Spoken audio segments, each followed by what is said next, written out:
enticing aroma.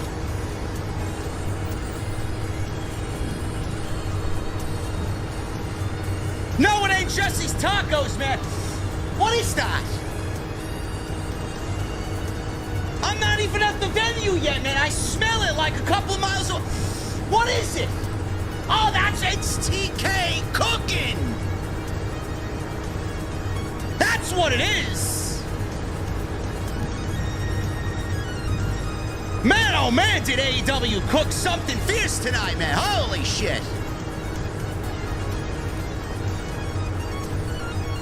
No, it's not weed, you fucking degenerates. Fucking Christ, man. My God, man, you guys are fucking crazy, man. But I love the energy, man. We're partying tonight. We're gonna party tonight in the venue. Jesse's ready. I know I'm ready. We got a lot to talk about, man. I don't even know where to begin. Man. MJF, Bullet Club, MJF, Kenny Omega, MJF, Roddy, MJF, Samoa Joe, man. Where are we going? Okada, Danielson, another pay-per-view in December, man. Oh, my goodness. And we got the Nature Boy. Woo!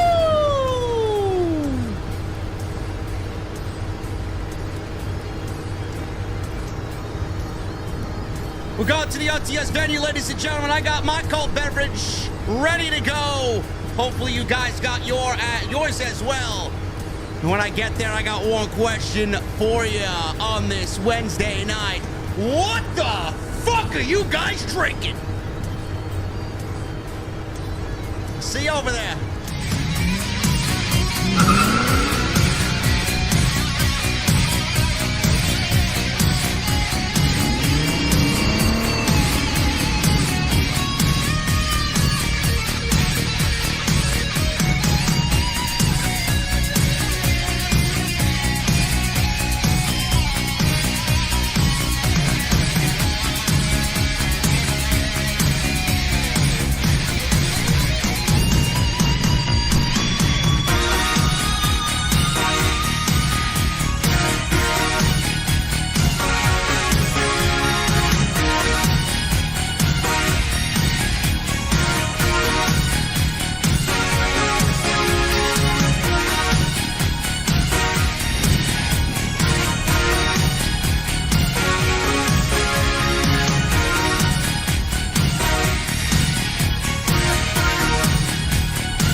Why has Triple H been so successful?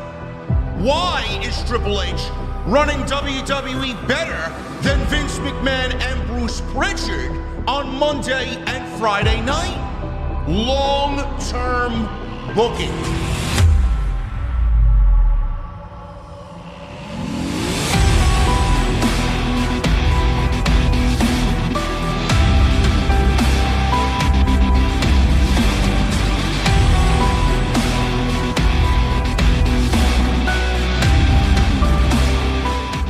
What is going on, guys? Thank you so very much for joining me right here on Off the Script. This is your AEW Dynamite post show for October 25th, 2023. I am your host, JD from New York, as always, coming to you live. Oh my goodness, I'm in the wrong place. I'm sorry, Jesse. Listen, bro, I'm upstairs, man. Let me quickly transition, man. I'll be right back, man. Oh, man, I was upstairs in the OTS venue. I'm in my mother's basement tonight, man. There he is, man. Hey, Jesse, how you doing, bro? Man? What's going on? Professional podcaster over here, man. Oh, man. Listen, bro, the beer is upstairs. The cocktails are downstairs, man. I'm sorry. Oh, man. Man, I see you styling and profiling over there, man. Woo! What's going on? No, man.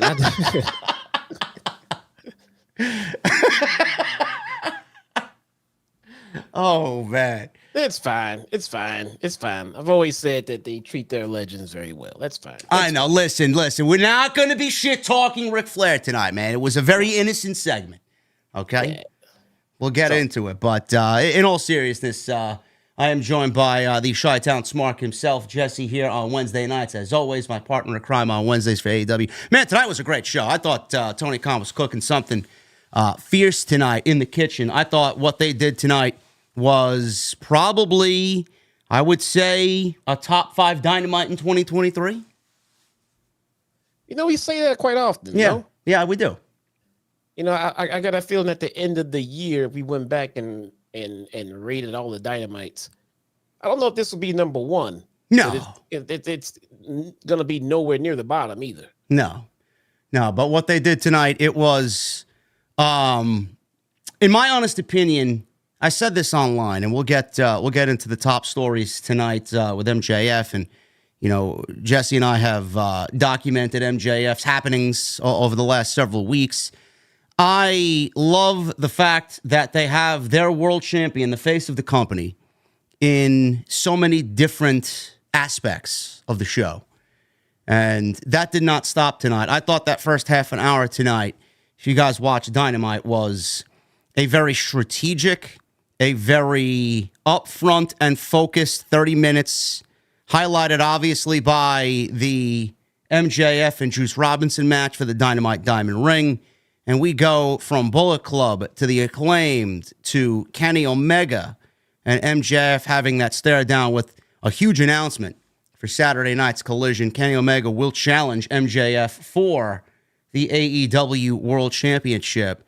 And I don't want to jump ahead, but I'll leave the floor to you, Jesse, before I give my thoughts on what transpired in that first 30 minutes. Obviously, it was the biggest part of the show. What'd you think of how everything transpired in that first 30 minutes, ending and capping it off with Omega challenging MJF for Saturday? It was a strong open, man. You know, the whole segment, the whole episode, it kind of, to me, it felt like it paid an homage to pro wrestling. Yeah. You know what I mean? Not sports entertainment. You know, no disrespect to the sports entertainment side. I think that's needed in pro wrestling, but I think tonight's emphasis was on legit pro wrestling from beginning to end, except the women's match. But yeah, I mean, it's very pro wrestling centric tonight, and you gotta love it as a pro wrestling fan, you know. Yeah, I said on Twitter, and again, we'll get into what we legitimately thought of the segments in just a second. I love when pro wrestling intertwines several storylines into one. And that's what they're doing right now with MJF, and they continued that this week. I love the fact that he's in the center of the biggest storyline possibly in the company's history, and there are other sub-stories within his story. And they're weaving that in beautifully. And there's just so much to like about it because it's just not one. It actually is carrying multiple different aspects of the show. And I really appreciate that when things are done well. And honestly, you don't see that at all in pro wrestling anymore. It's very linear. A lot of the pro wrestling stuff you see on WWE, and most of the time in AEW, just focuses on one story, and then they go right to the next segment, and then we have to wait next week to find out what a payoff is or how the continuation of the story is going to go. But they're weaving this into 3 or 4 different other sub-stories, Jesse, and I greatly appreciate that. Yeah, I feel like the tone of TK and MJF's meeting for the contract renegotiation that they had a while back was simply, I'm going to pay you whatever you want, but then I'm going to get my money's worth from it. There'll be no more of this part-time schedule bullshit. He is literally the center and the focus of everything All Elite Wrestling right now. And that's what you do. That's what you do when you become the brand spokesman. That's what you do when you put the company on your back. When you've had disappointments left, you've had disappointments right, and you just want to get some consistency out of your top stars. MJF has been Mr. Consistent along with John Moxley. Don't think anyone's been more consistent than those two guys for Tony Khan.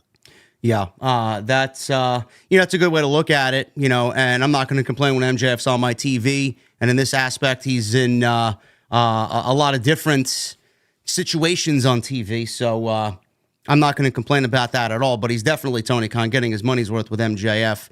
And we will talk about MJF because he was in a lot of the show tonight, and we got a very ominous pay-per-view coming at the end of December 30th, which was just announced tonight, very casually during the main event, called World's End. AEW will be presenting a new pay-per-view concept, World's End, December 30th, right here in New York on Long Island. I may or may not be living 20 minutes away from the Nassau Coliseum.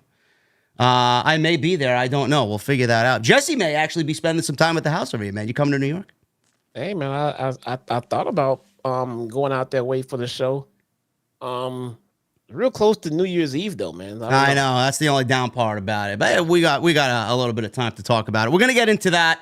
We're going to talk about the World's End pay-per-view, our opinions on that, the whole MJF Kenny Omega saga that happened on Dynamite tonight, which has stirred the pot on social media because you got one group of people on social media hating the idea that we're getting this mega match with no build on a Saturday night's Collision.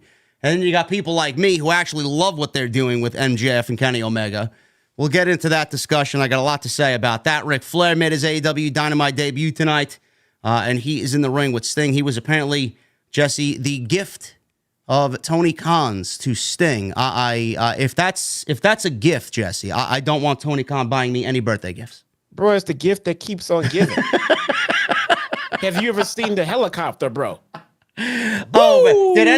Did anybody notice that Ric Flair tonight was wearing an Apple Watch and wasn't wearing a fucking Rolex Daytona or a Rolex Submariner or whatever the fuck he usually wears, man? He wasn't wearing his signature Rolex, man. What happened, man? Old age is getting to him, man. He's got to get his steps in.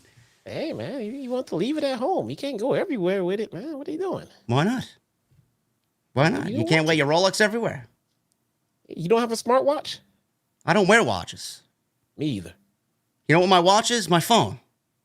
Yeah, I might get a watch, though. I don't know. I'd wear an Apple Watch if somebody wanted to buy me one, but I don't really have any use for it. Maybe Santa will bring you one, bro. Listen, man. I asked Santa for a couple other things, man.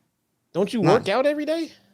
Well, my guy is on vacation overseas on a boat somewhere, so I got the whole week off. What's that got to do with you going to the gym? Don't worry about my exercise routine, bro. Okay. Let me get Dr. Evil Genius on the fucking line here, man.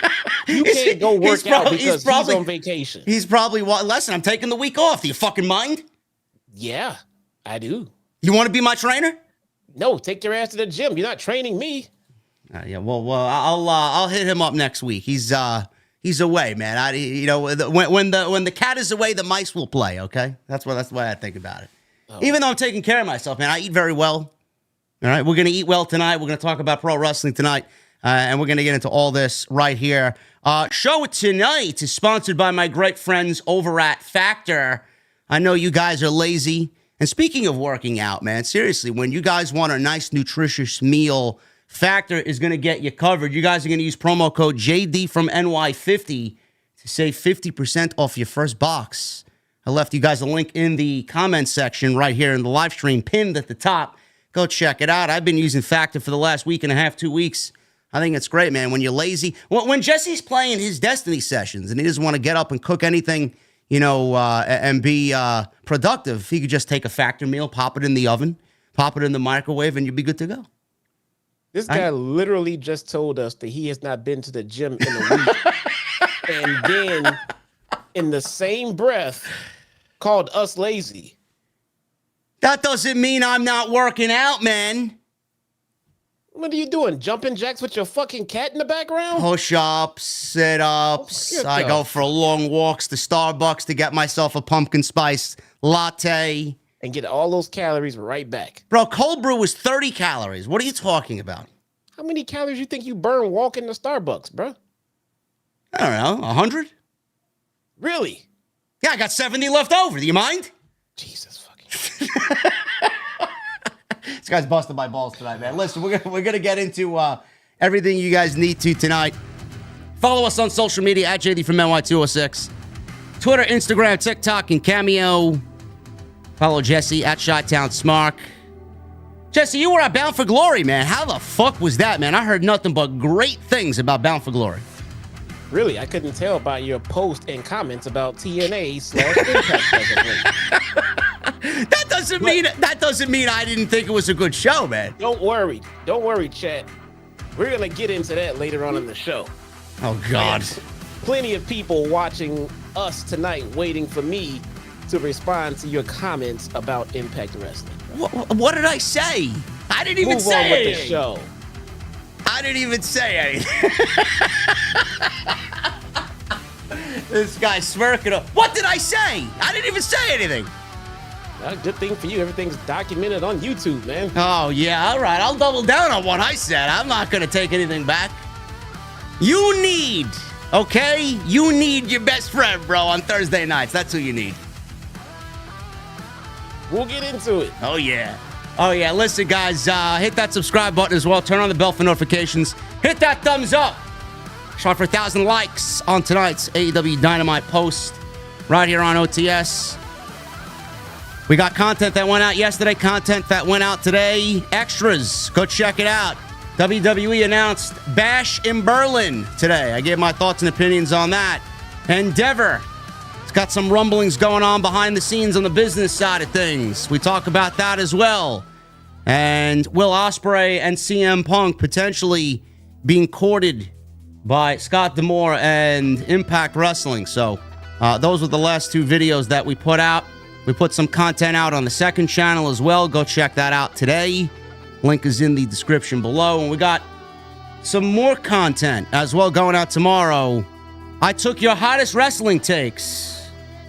And we talk about what the fans thought are the hottest takes in wrestling with my opinion behind it, man. It's going to be one very entertaining video. So if you guys enjoyed Hate Mail Monday at one point or another back in the day, I think you'll get a kick out of this as well tomorrow. Should be up around 3 p.m. tomorrow afternoon. Super chats are open. Get them on in, guys. Let's hang out at the end of the show. Last call. Memberships, they're open as well. Hit that join button. If you're new and want to become a member, it's always great to be here. If you guys are OGs, thank you. And I think that's it, right? I think that's everything. You want to push anything, Jesse, before we get into the show? Nah, why bother? You're just going to bury it, right? Like who? What am I burying? This is not SmackDown, bro. This is AEW. Oh, yeah, I know. All right, that's true. Didn't you didn't you cover Bound for Glory? Oh, I did. It was a fantastic show, man. All right. It was a fantastic pay-per-view. I want to put it over, but then you'll just do a special and bury it all over again. Oh, so what's the point? This fucking guy, man. What's the point, man? Oh.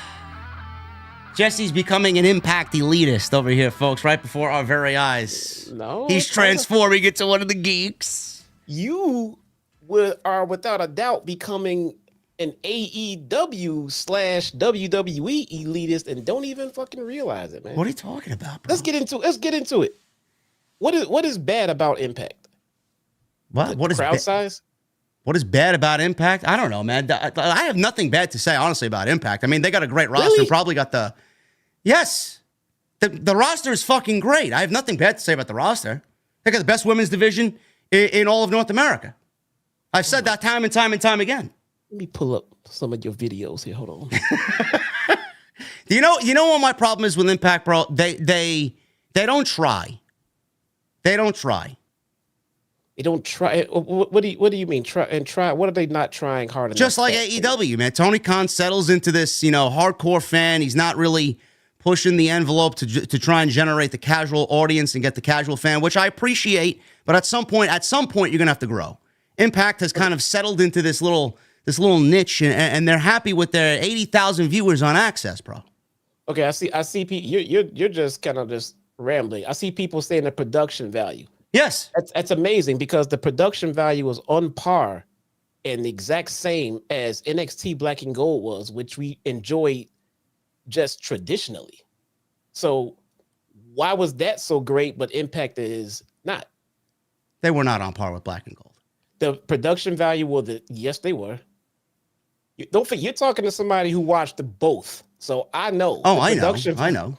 The production value is the same as it was in NXT, man. Nah, I don't think the production value now was as good or better than Black and Gold. I don't. Go back and take another look, man. Not only that, the talent off the roster is way more experienced than what was then labeled as a developmental brand, better than NXT. But here's the thing. But we watched NXT and loved it. You and I both. Pay-per-views, we loved it. But now with Impact, some reason, now we got to judge the reach and the production value.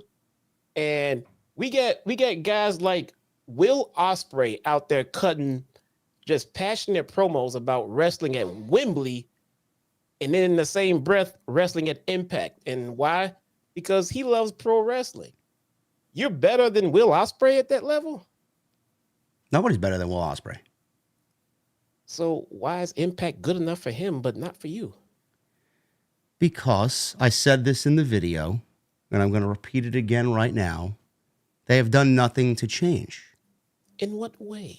What do they need to change exactly? We hold on one second. We got a whole fucking super chat here. You guys.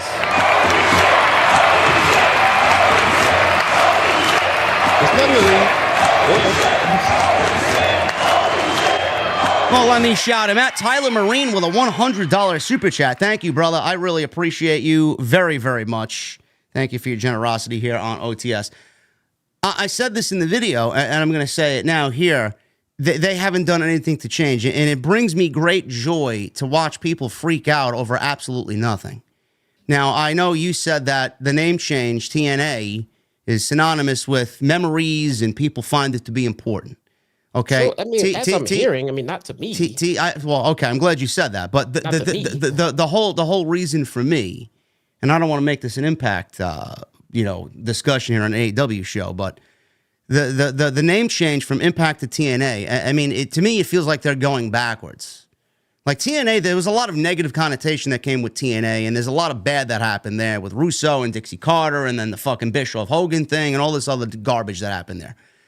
They did good by Impact. They started to develop a presence and a brand, and they started to just really focus on putting out a great in-ring product and a great wrestling show. And now they're going back to the TNA name because they feel like enough time has passed on where that bad taste has kind of been washed out of people's mouths. I don't really think so.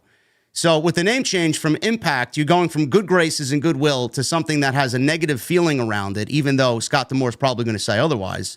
No six-sided rings coming back. Nothing about the roster, storylines, or the show is going to change. And people are making this out to be the greatest thing since sliced bread.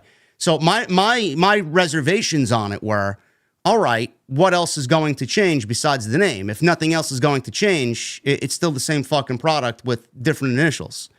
So right. What are they doing to change? NWA has now moved to CW, to Top 20 Network, and Impact is still on Access TV. What are they doing to enhance their product? I mean, they should really be shopping their show around if it's so great, like fucking Billy Corgan is. NWA is fucking terrible. And they got a Top 20 Network to back them. Where's Impact's network? Right. So the name change happened about a week ago. Yeah. And you've been shitting on Impact for, let me see, I'm pretty sure it was a lot longer than a week ago. Yes, but that was, and I know it's all an inside joke. It's all a little joke. I don't really laugh at it because I dislike them. There's a lot of talent over there that I'd have, actually, if I owned the wrestling promotion, I'd have them on my roster. Right. Now, CW picking up NWA is fantastic. It's great for pro wrestling. And, if I get time to fit it in my schedule, I'll take a look at it.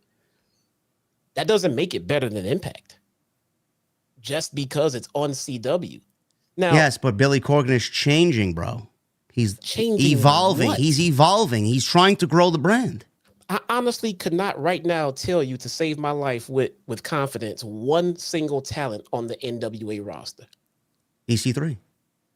I personally could not tell you one, but it's not to shit on NWA. I'm sure NWA must be doing something great that CW wants to pick them up. That's fantastic.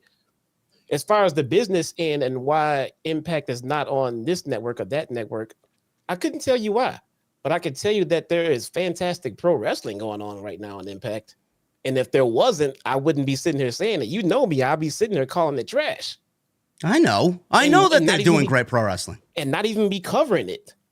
I didn't watch the show. I simply watched Speedball versus Will Ospreay. I know how great that they were. So right, you even made a video saying how they're not even traveling. They should be traveling city to city, bro. They have been traveling. You are not paying attention to what this company is actually doing, bro. They don't travel. They travel once every month, like NXT does. That's not traveling. They don't stay stagnant in one place. They travel, and they travel every other week. They travel. They don't stay in one place. Full Sail. NXT stayed in one goddamn building for years. Every Tuesday, you tuned in to watch pre-recorded fucking shows. Yes, they tape 4 shows in a single setting. From the same building. And Impact does the same thing. From the same building. Impact travels. Okay, so after 4 weeks, they go to a different city and do it all over again. That's not really traveling. Traveling to me is week to week. How much did NXT travel? NXT traveled on the house show circuit from NXT east and west of Florida. House show circuit when we were watching it. Bullshit. They eventually did. They were at Full Sail every goddamn week. They grew into a travel, and they didn't do they didn't do TV from the road. They did TV with takeovers. That's it. Bro, that's not traveling to me, weekly television. That's not. I mean, they'll go overseas. They'll do this. They'll do a pay-per-view in Vegas. They'll do a pay-per-view in New York or wherever, Roseland Ballroom or wherever. I mean, that's part of the travel, but that's not them really traveling for weekly TV. Everything's taped for 4 weeks, bro. What is the time slot? Every show you watch is in the same venue. What is the time slot for NWA on CW? Oh, I don't know. I don't know if that's released yet. It's 2 a.m. Is it really? Yes. Oh, that's disgusting. That's fucking garbage. Well, I didn't know that. Well, all right, so ECW was on at what time? Midnight. So what? And they still had a following. To this day, ECW is still mentioned, even though it's dead. Well, still a top 20 network. Oh my God, dude. Just for those who are wondering and watching and listening and wondering why, Impact is not as bad as this guy next to me says that it is. Now, I heard all of the reviews. I heard the last one you did, and no, it was not as painful as the first one you did. But the first one, I'm just like, what the fuck? You sound like a bitter ex. What the fuck did Impact do to you? If you want me to watch Impact, no, I don't. Change their name. Come up with a reason to watch. If you want me to watch TNA and you want me to watch Real Change, you're gonna go out and get Phil Brooks and Will Ospreay and make them number 1 or number 2 of your show. No, that's when I'll watch on Thursday. I don't want you to watch it. I want you to have a legitimate reason to shit on it when you do. That's it. Because you don't have one. Bro, have you listened to the crowd watching Impact? I mean, it's almost as if half of them are fucking dead. I was there. I'm not talking about the pay-per-view. I'm talking about their weekly television show. I mean, I could fucking sit there and hear a pin drop. You watch the show? I'm flipping the channels on Thursdays. I'm on the couch with a drink. That's my alcoholic night, man. I have a couple of drinks on the couch and watch TV. I'm flipping through the TV. I'm like, oh, let's see what Impact's doing. I'll watch it for 5 minutes. I'm fucking falling asleep in my goddamn chair. I've been to a show where the crowd was hyped. TV show. Not bound. I was at the show in June at Cicero Center for TV tapings. Both shows, front row, remember? I remember. Crowd was hyped. All right. Oh, well. The point is, though, you had everything that Impact is doing, NXT did. But NXT was cool with you. But Impact is struggling with you somewhere, and I can't figure out why, because they're doing the exact same thing as NXT Black and Gold did. NXT tried to grow and mature and get better. Impact has not tried to do that. They didn't try to do shit. They literally had the WWE machine behind them. What do you think? What do you think the machine works on its own? They got people manning the stations working the machine. They could have had a better production value. They didn't, because that's the production value that they wanted, because it was grittier and it was more pro wrestling. They didn't want a polished show. And it's the same value with Impact. It's the same production value, man. There's a negative feeling about Impact when I watch it. I don't know what it is. I can't really pinpoint it. You don't have to get into it and love it, but if you get bad stuff to say about it, at least be like, I watched this. But I've said I said good stuff about it though. I've said my piece on the good that you said good. I've had talent from Impact coming over to House of Glory, and I've called their matches, and I've praised them, and I've worked with fucking Impact. Did a show with House of Glory. I worked with them. You mentioned guys like Punk, and then guys like Ospreay going there and not making the same money that they would make, in the other two companies, which is probably true. I don't know how much money they actually have over there. For some reason, this company won't die. But nonetheless, I can see them not making as much money in Impact. But here's the thing, though. You got people that go to Impact to make a bigger name for themselves, to then go out and request big money. How much do you think Trinity is going to be worth when she gets done with her Impact stint? How much do you think she's going to want from WWE or AEW then, after she's killed it on Impact? Is WWE going to sign anybody that they let go recently outside of Mercedes? No. Now, wait a minute. Now, you mean to tell me that they wouldn't take Trinity back, but they would take fucking CM Punk back? The only reason why Trinity would go back is because her husband works there. Not because WWE wants her. Nonetheless, her value will have grown from leaving there and making a bigger name for herself. Yes, to the fan base, yes. To WWE, that's a completely different ballgame. You don't know what, game they're going to be playing. But it's not worthless to go to Impact now, is it, though? I never said it was. Christian worked Impact. Drew McIntyre worked Impact. Sami Callihan worked Impact. You think he's going to be fucking better off than where he was, without Impact? Probably not. He changed his whole career in Impact. He's going to be worth more over there, man. I know. I'm not dumb. I know. He's doing all right, man. They are not WWE. They're not AEW by a long shot, but they have their place. The problem, Jesse, is Impact has always came off, in my honest opinion, in my point of view, is always the place where people go for a mini vacation and then they go find a fucking a forever home somewhere else. They need to get somebody that's going to stay with them and be the face of the company and bring them to the next level. That's my problem. It's like a fucking vacation home for most of these people. Everybody on that roster is not, maybe a few. Not everybody's going to leave, but maybe a few will stay. Most of the people there will go find work somewhere. You think Ace Austin's going to stay there for the rest of his career? You think Chris Bay's going to stay there for the rest of his career? Sami Callihan's a lifer. He's going to fucking leave. He's probably going to end up joining AEW before all is said and done. A lot of those guys are going to, Josh Alexander, bro, you don't think that man wants to go somewhere else? Come on now. And all these people will have come from a company called Impact, where they bettered their careers, they bettered their value, and they upped themselves, which makes Impact not the destination, but definitely an option for some people. But I'm gonna go back to Trinity. I think it's a perfect choice for someone like her, because going to AEW because she has gone, fuck yeah, she could have stayed in WWE. But she wanted out. She wanted to work the way she wanted to work, and she wanted to put herself out there, and she wanted to take a chance on herself. It's a safe space for a lot of people. What do you mean safe space? It's a safe space. It's a safe space because it's a very respectable brand. There's no drama there. It's a family-oriented environment. The roster's great. The management's great. It's a safe space for people. They may not be making the most money, but they're going to get what they need to get out of Impact and then go somewhere else when the time calls for it. It's almost like a rebuilding process. It's a safe space for these people. But that makes it a good place to go. I know. I'm not saying it's not, but it's not a forever home. It's not a forever place. It's a place where you go lounge on the beach with your feet in the sand and a cold beverage, and you sit there for a little bit, and then before long, it's like, all right, now let me go over here.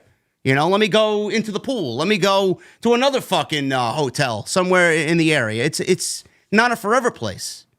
I don't know about safe space, man, but it's definitely a viable option to I don't want to say a big mega star. I think the fact that Punk and Ospreay are rumored to be going there is a beautiful thing, even if they don't go. Can you imagine a discussion like this a few years back with big name free agents and them considering Impact? It wouldn't even be on the table. But I think they have grown in that way, which tells me that they are growing.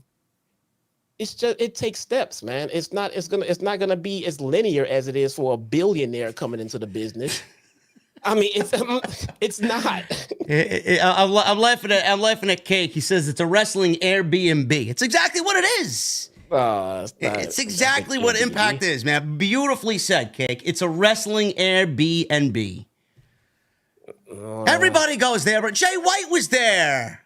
I mean, Okada worked Impact. It's a great place to work, bro. And yeah, in time, they will grow. It just won't grow at the pace that you think it's gonna grow. Well, maybe I'm expecting too much because I do see the potential. Maybe it's there. They do have a lot to work on. I'm not saying take the product the way it is right now, slap it on Fox, and it's a home run. Don't get me wrong, man. It's got a little ways to go. But for me, I've said it before. Like, I don't watch ratings. I watch wrestling. And if you have ever been to an indie show, you work at House of Glory. So I'm really not understanding exactly where you're coming from here. Well, Impact production is better than Hog production. I mean, come on now. Yeah, but if you've ever been to an indie show, that's pro wrestling. That's pro wrestling. WWE, for all its greatness, and AEW now for this matter. But I don't want to cut you off, but I don't watch indie wrestling.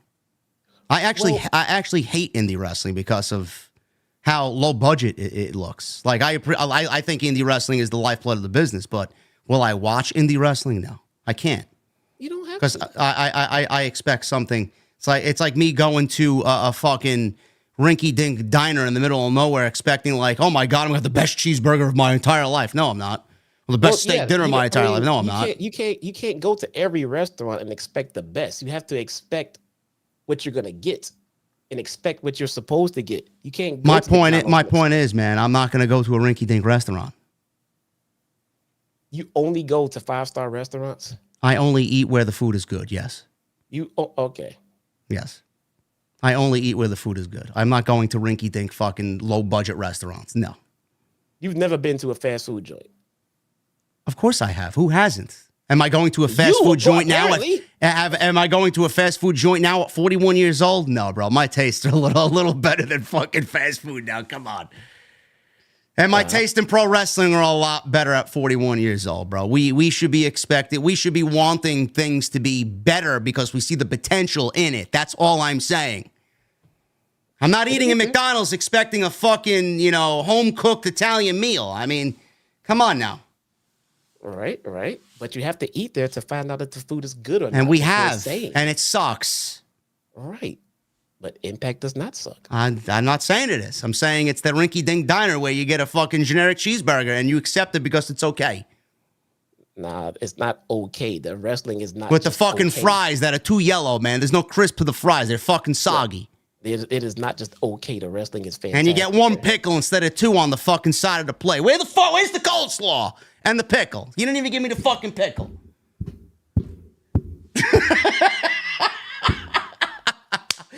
What though, man? Wendy's is still good, man. Wendy's got the best fries and the best nuggets. Let's move on with the show, man. These people are waiting. All right. We got 2,000 people in here just listening to us bullshit, man. We got half the AEW roster. Can you talk about our match, please? Yeah, you know they're waiting, man. I know. Yeah, they're waiting for. By the way, I have to say this because Jesse knows what had happened. Jade Cargill unblocked me, bro. She did. Why yes, is that? I don't know. Maybe Elon's edict about all accounts being unblocked went into effect, man. I don't know. Now let me see. You know who else unblocked me? Top Dollar. Why? You never stop shitting on him. I don't know, man. You've increased it. You've never stopped shitting on him. Who? Bottom Dollar? Dollar Tree? Him? I don't know, man. Let me see if Kevin Owens unblocked me. Probably yeah, man. Not. Jade Cargill unblocked me. Maybe I should start talking nice about Jade now, man. I have. I've been decent, honestly. Let's see. Nope, still blocked. I don't know what to tell you then. Maybe Jade's coming around on me, man. I don't know. Nah, I don't fucking know, man. I don't know.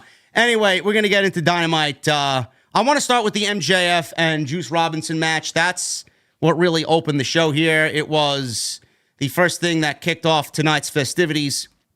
And this match was for the AEW Dynamite Diamond Ring. And Jesse and I have given our opinion on the Dynamite Diamond Ring. I don't really think MJF needs it, per se, anymore. I do think that the whole concept of the Dynamite Diamond Ring should be reworked, and maybe we go back to the drawing board and do something a little bit different next year. Does MJF need it? No. Does he need to wear it? No. Should he give it up to somebody else and have the ring on the line in a battle royal or a tournament of some sort? Yeah. And I do think that we should get a new winner in 2024. But this was the match that opened the show. Juice is out there with the guns, and Jay White's on commentary. This was a very good match. Crowd was big time invested in this. Robinson was in control, and Robinson pulled MJF into the steps at a DDT. He was in control. We go into commercial break, and MJF was being choked out with his scarf when we come back from break. MJF quickly turned things around.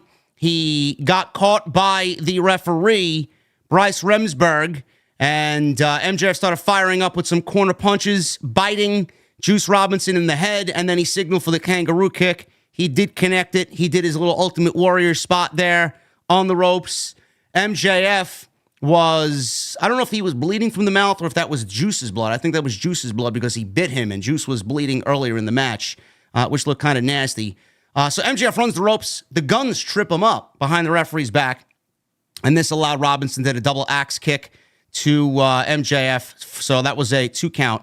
Both men, they go back and forth with some eye pokes. Robinson spit in MJF's face, hit a right hand, and then a power bomb to follow for a 2 count. Double stomp to the left arm off the top by MJF as Juice was draped over the ropes. Robinson escaped the heat seeker, which allowed MJF to instead hit a dive to take out both guns who were on the outside, and they were just kind of being pesky, so MJF said, fuck it. Robinson gets a low blow, and Juice hits a DDT for a near fall. Guns, again, try to get back into the ring to distract Bryce Remsburg. Both MJF and Robinson put on their rings, the cubic zirconia ring on Juice, and then the Dynamite Diamond Ring on MJF, with MJF connecting first with the Dynamite Diamond Ring. MJF then hit both guns before dropping Robinson with the heat seeker for the 1, 2, 3. Let's get into the match first, Jesse, before we get to the post-match. What did you think about the match, the intensity of it, the crowd being behind it? I know MJF really sold this thing as he wanted to basically fire the last bullet at Juice and take him out, basically threatening his life before tonight's show. I thought this was a very good match for the intensity that both MJF and Juice brought. Yeah, man. I mean, we know Juice can go in the ring. You know, we've known that for years. We're not even going to talk about MJF being able to go in the ring.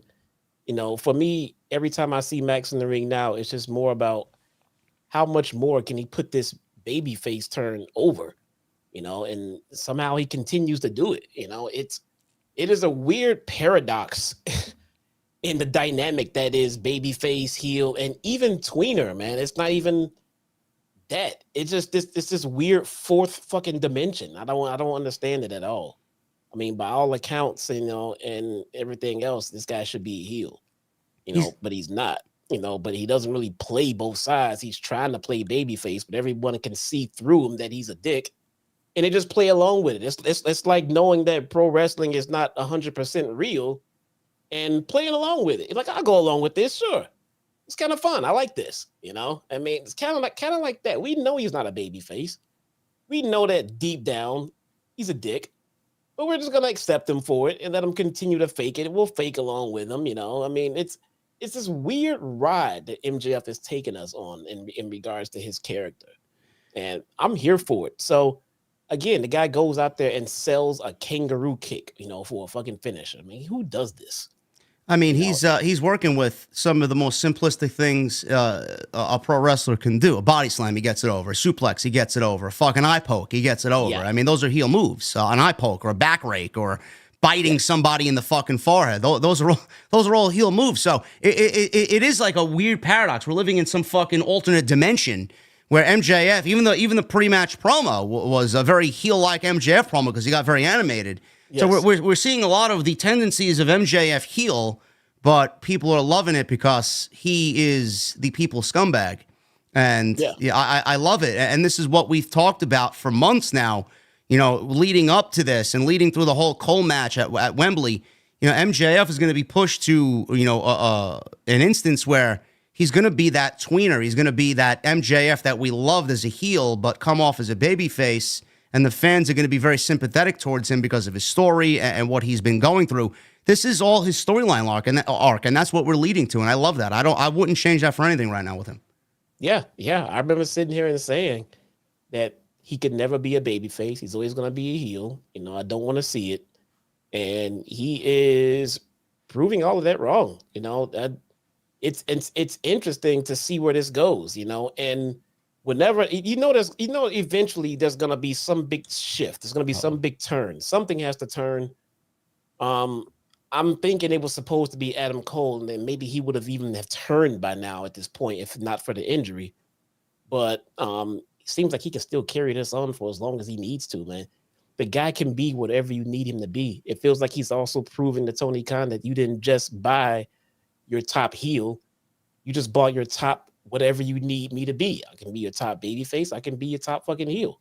Yeah. And he's doing it. I can go to your Good Morning America fucking talk shows and talk the company up. I can go to meet and greets. I can go flip off kids and they love it. I can do whatever you need me to do. And he's proven it. And whoever he gets in the ring is going to come out looking better. Juice Robinson, after going 10 minutes in the ring with MJF, looks like a better wrestler. And that's just how it's going to be, whoever steps in the ring with him. Yeah, this was good stuff. Juice is. I was against Juice early on. I'm like, what the fuck are they bringing this guy in for? Man, did he shut a lot of people up? He's been just doing incredible work, and he is a very big part of the Bullet Club right now with Jay White and the Guns. Speaking of all of those guys, at the end of the match is when things really broke down. The Guns attacked MJF. Roderick Strong, Matt Taven, and Mike Bennett come out to ringside. So if you guys know, last week, Roddy said, I guess I'm going to have to do what I got to do. I got to befriend the scumbag if he wants to get Adam Cole back. And that's exactly what Roddy tried to do tonight. So Bennett and Taven went after the Guns. The Guns knocked them out to ringside, and that kind of failed and blew up in Roddy's face. Jay White ran down to the ring to help the Guns and Juice team up on MJF. The Acclaim come out with Billy Gunn, and they charge to the ring, and they try and clear the heels out of the ring. White and the Guns and Juice go up the stage, and he wanted MJF to forget about everything else going on and focus on what matters. Me with the bang, bang belt, says Jay White. He said at Full Gear, he will repeatedly pummel his face into the ground, and you will breathe with the switchblade. So Colton then congratulated MJF for keeping his ring, but he still doesn't have the Triple B. So the Guns then challenge, and if my cat starts meowing, I apologize because she just awoken from her slumber. The Guns will challenge MJF for the Ring of Honor Tag Team Championships at Full Gear. Now, I'll stop there. So the Guns want the Ring of Honor Tag Team Championships, and like you said, Jesse, we don't know what Tony Khan implied when he signed MJF to a contract extension, but we're doing the same deal that we did at Wembley. So Adam Cole and MJF defended against the Aussie Open at Wembley on the pre-show, and more than likely it will have MJF here at Full Gear on the pre-show defend against the Guns. How do you feel about MJF again wrestling on the pre-show before a mega main event match at Full Gear with Jay White? I think at this point it makes sense.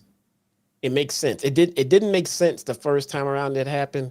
I know why it happened, but if we're just gonna stay within the realms of the storyline, it didn't make any sense. Now it makes sense. With the story that they're telling, that MJF is being pulled in so many different directions. MJF's title loss, whenever that comes, it looks like it may happen the same way that Orange Cassidy's did, and it's just that he got overworked, he got overran, he got overwhelmed, and he got blindsided and surprised, and it finally led to his downfall. So right now, MJF is burning both ends of the fucking candle. He's gonna defend those tag team titles. He's gonna defend, the world title. He's gonna, try to break Kenny's streak. He's busy dealing with. He has his hands in all of it. No one really knows. Now he's got to worry about Wardlow breathing down his neck. No one really knows at what point it's gonna come from. We just know it's coming, and at some point it may lead to his demise. But keep going. Make him Superman. I'm all for it. Everybody can't be Superman in your company. Everybody can't do it, but someone should do it because it brings credibility. That's what's going on with Roman Reigns right now. He's Superman. Nobody should be beating him, and that's why that's why Roman is Roman, because he's fucking Mr. Unstoppable. Same thing with MJF right now. He's gonna go through all of this shit. And he's gonna keep on steamrolling through everything that they put in front of him until he can't anymore, and then that's gonna take the turn and the shift in his story arc as well. I say you keep doing it. Do you beat him? Yeah, have him fucking win that too.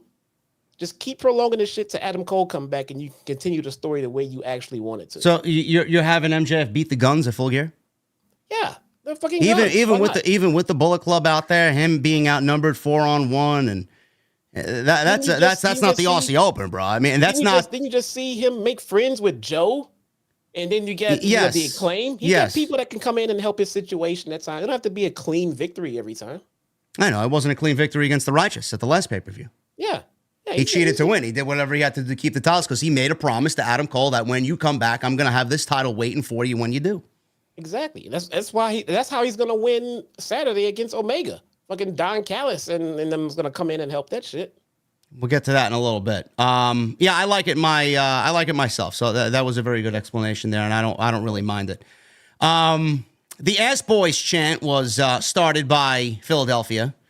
MJF agreed to defend the titles. He called White a dollar store Jack Sparrow. He challenged them to a 4-on-4 match next week on Dynamite against him and 4 tag team partners of his or 3 tag team partners of his choosing. So it'll be 4-on-4. So Roddy's on the outside in the wheelchair. He's yelling, Max! Max! And legitimately, he's right there. Like MJF is standing right in front of him and he's yelling at MJF, bro, I'm right here. There's no reason for you to yell my name. MJF told Strong to put Taven and Bennett on his life and use that wheelchair to roll off a cliff, you bland bitch. Max Caster then, who's out there because the Acclaimed are out there, he is talking about MJF. He put his hand on his shoulder and said, so that means you're going to pick us for your tag team partners, right? MJF told him, listen, don't touch me. And he said, I've known you for a long time, Max, and I've never liked you. He says he wouldn't team with him if there was fire all over his body. MJF said he doesn't care what they think. Max said, so you're saying there's a chance? Anthony Bowens told MJF, everybody loves the Acclaimed. Caster asked MJF to at least scissor him. MJF reached out and squeezed Max's fingers together and did not scissor Max Caster in Philadelphia. The crowd booed. So MJF's walking up the aisle, and all of a sudden he gets to the top of the ramp, and Kenny Omega comes out, and he has a stare down with MJF on the stage. They look at the Bullet Club. Omega said MJF appeared to have a lot going on. He says he has something that he wants, though. He says he has something that MJF wants, too. He says if he's the type of scumbag that he thinks he is, he'll say no, but if he's their scumbag, he'll hear me out. He said he reserves the right to defend his streak, or the length of the title reign. He says he's better than him. If he's better than him, don't be afraid to show it. MJF says, all right, on Saturday night, on Collision, let's put the world title on the line. It'll be MJF versus Kenny Omega. May the best man win, says MJF. He shook Omega's hand. Omega pulled in MJF and said it into his ear, 3 days, bitch. That's the way the segment came to a close. Now, before I get into my opinion on this, let's talk about the fact that Omega says he has MJF something that he wants, Jesse, which we all know is the AEW World Championship. What does MJF, or what does MJF want that Kenny Omega has? I'm assuming it is back up against the Bullet Club, correct? I figured it was just the streak. Title reign, yeah. I guess so. Yeah, he just wants to be the longest reigning AEW champion. Does he want the Elite? I mean, that would be the interesting match. I mean, that's initially why I thought it was that. I mean, MJF putting the championship on the line against Kenny Omega. Now, Kenny Omega hasn't done anything to deserve a championship. He's been on a losing streak as of late. Does he deserve the right to defend his streak? You could say yes, or you could say... And I like that being the reason of how they got there. Yes. You could say yes, or you could say no, because he doesn't really deserve it. Now, what I thought was the reason, MJF said, all right, I'll give you the title shot, but you do have something that I want, and that is your help against common enemies here, or in your case, old foes against Jay White and Bullet Club Gold. So if it was MJF, Kenny Omega, Matt and Nick Jackson teaming up against the Bullet Club Gold, I would assume that's what Kenny Omega was implying, because that's where I thought they were going. Yeah, that makes sense. What if he's coming up with another super team? No. What if he's gonna beat Kenny and get Kenny's help, and then also use Joe because Joe offered his help? And maybe Wardlow. I don't know about Wardlow. Wardlow wants to fucking kill him, I think. I mean, putting all those guys who want MJF at some point against MJF at some point in the future, only to help him out right now, and MJF's going to owe all of them in the future. That works. You come help me tag against these guys, and I'll give you you want a shot at me? You want me? Well, tag with me, and we'll see. I can see that. That makes it an interesting dynamic. It also brings a way for him to tie in all of these fucking spiderweb storylines. That gives him a way to bring them all together. That actually makes sense. Yeah, I love it. I think it's beautiful that Tony Khan has intertwined these storylines the way that he has, and this is some really good stuff. I thought the first half an hour here was excellent stuff. The first 30 minutes flowed. We went from one segment to the next, and we got that mega match on Collision with Omega and MJF for the AEW World Championship. That was a topic of discussion tonight. It really kind of AEW does not have storylines. Yeah, well, fuck those people. Clearly, the first 30 minutes was all story, which I don't know. If you tell me that, you're not watching the fucking show, so fuck off. You're not watching. One other thing that really bothered the shit out of me tonight was all these people, claiming, oh, well, why would AEW give away Kenny Omega match with MJF on a Saturday night Collision? Like, what? You gotta bring people. You gotta bring people to the fucking table, man. First of all, the streak that Kenny Omega holds as the longest reigning AEW World Champion in company history is on the line. He wants the right to defend that. The New Day did the same thing against the Usos. They tried their hand at that too, and they lost. And they gave them a title shot, the Usos, when they didn't really deserve it. So, I mean, if you're complaining about this, where are the fucking people that complained about that but didn't? Number one. Number two, the story is there with the title reign. Clearly, I like that. You got to strike while the iron is hot right now, because it means the most now. I don't give a fuck when it's happening. Dynamite, Collision, Rampage, on the fucking moon. I don't really care. You got to strike while the iron is hot, because the match means more now than it does somewhere down the line, where there's really a story, but not really one that's a story I'm going to fully invest myself in. It's just going to exist as a great wrestling match between Kenny Omega and MJF. Third, Collision. It needs something. I don't know what the fuck it is. It needs something, because the show feels bland as fuck. So you're going to put this match on Saturday night. You know where the fuck Jesse and I are going to be on Saturday night? We're going to be on our couch watching MJF and Kenny Omega for the AEW World Championship. You want me to watch Collision? That's one way you get me to watch Collision. And for all the people who say, oh, well, Tony Khan giving away free matches, he should have a build and a story. Who's to say that this match isn't going to lead into a bigger story somewhere down the line with MJF and Kenny Omega? Who's to say that Kenny Omega and MJF's going to end clean? There's going to be story that comes out of this that is going to be pertinent to what MJF is doing with the Bullet Club and with Samoa Joe and Wardlow and whoever else he's fucking in a storyline with. This one match is going to be the center of all these different other stories that are going to be happening on Saturday night. So please tell me why everybody is upset about this match happening, Jesse. Yeah, no, I don't get that, man. This match has already had me saying I'll be watching Collision this Saturday. And I kind of have family plans, so I'm trying to work around that, because I'm not gonna miss this one. This was it's an interesting matchup, and it feels like it's gonna lead to some other things going on, or maybe some answers, or maybe some other. It feels like must see TV already. This Saturday feels like must see TV just because of that match alone. So I mean, I don't believe that I have to sit here and school people over the fact that we're getting MJF versus Kenny Omega in a one-on-one match for the first time in AEW. And you're complaining. You're complaining about this? Yep. I don't give a fuck where it happens. It could happen in my mother's basement for all I fucking give a shit. I don't care. I got a front row seat, and that's all that matters, man. Why are you complaining about this? Yeah, it sounds like people complaining about production values and shit, I wonder who's complaining about production values, bro. Give me a break. Come on. I don't know. This is gonna be good, man. I mean, I get that this is a pay-per-view worthy match, but by it being, I don't want to say impromptu because it could be just a part of the story that we're getting, but being how it's lined up right now and who it is and everything that is involved, I'm there for it, man. It seems like they have plenty of things going on for Max. They don't have to save this for a pay-per-view. And to get to it might take longer than they would want to because of the other factors, the Adam Cole situation and everything else. So I don't understand people, man. I don't.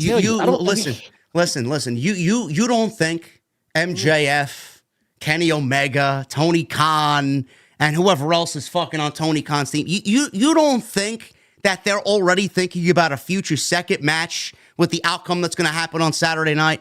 The outcome on Saturday night is going to directly lead into a potential match somewhere in the future, whenever that match is going to be. So what is the fucking problem?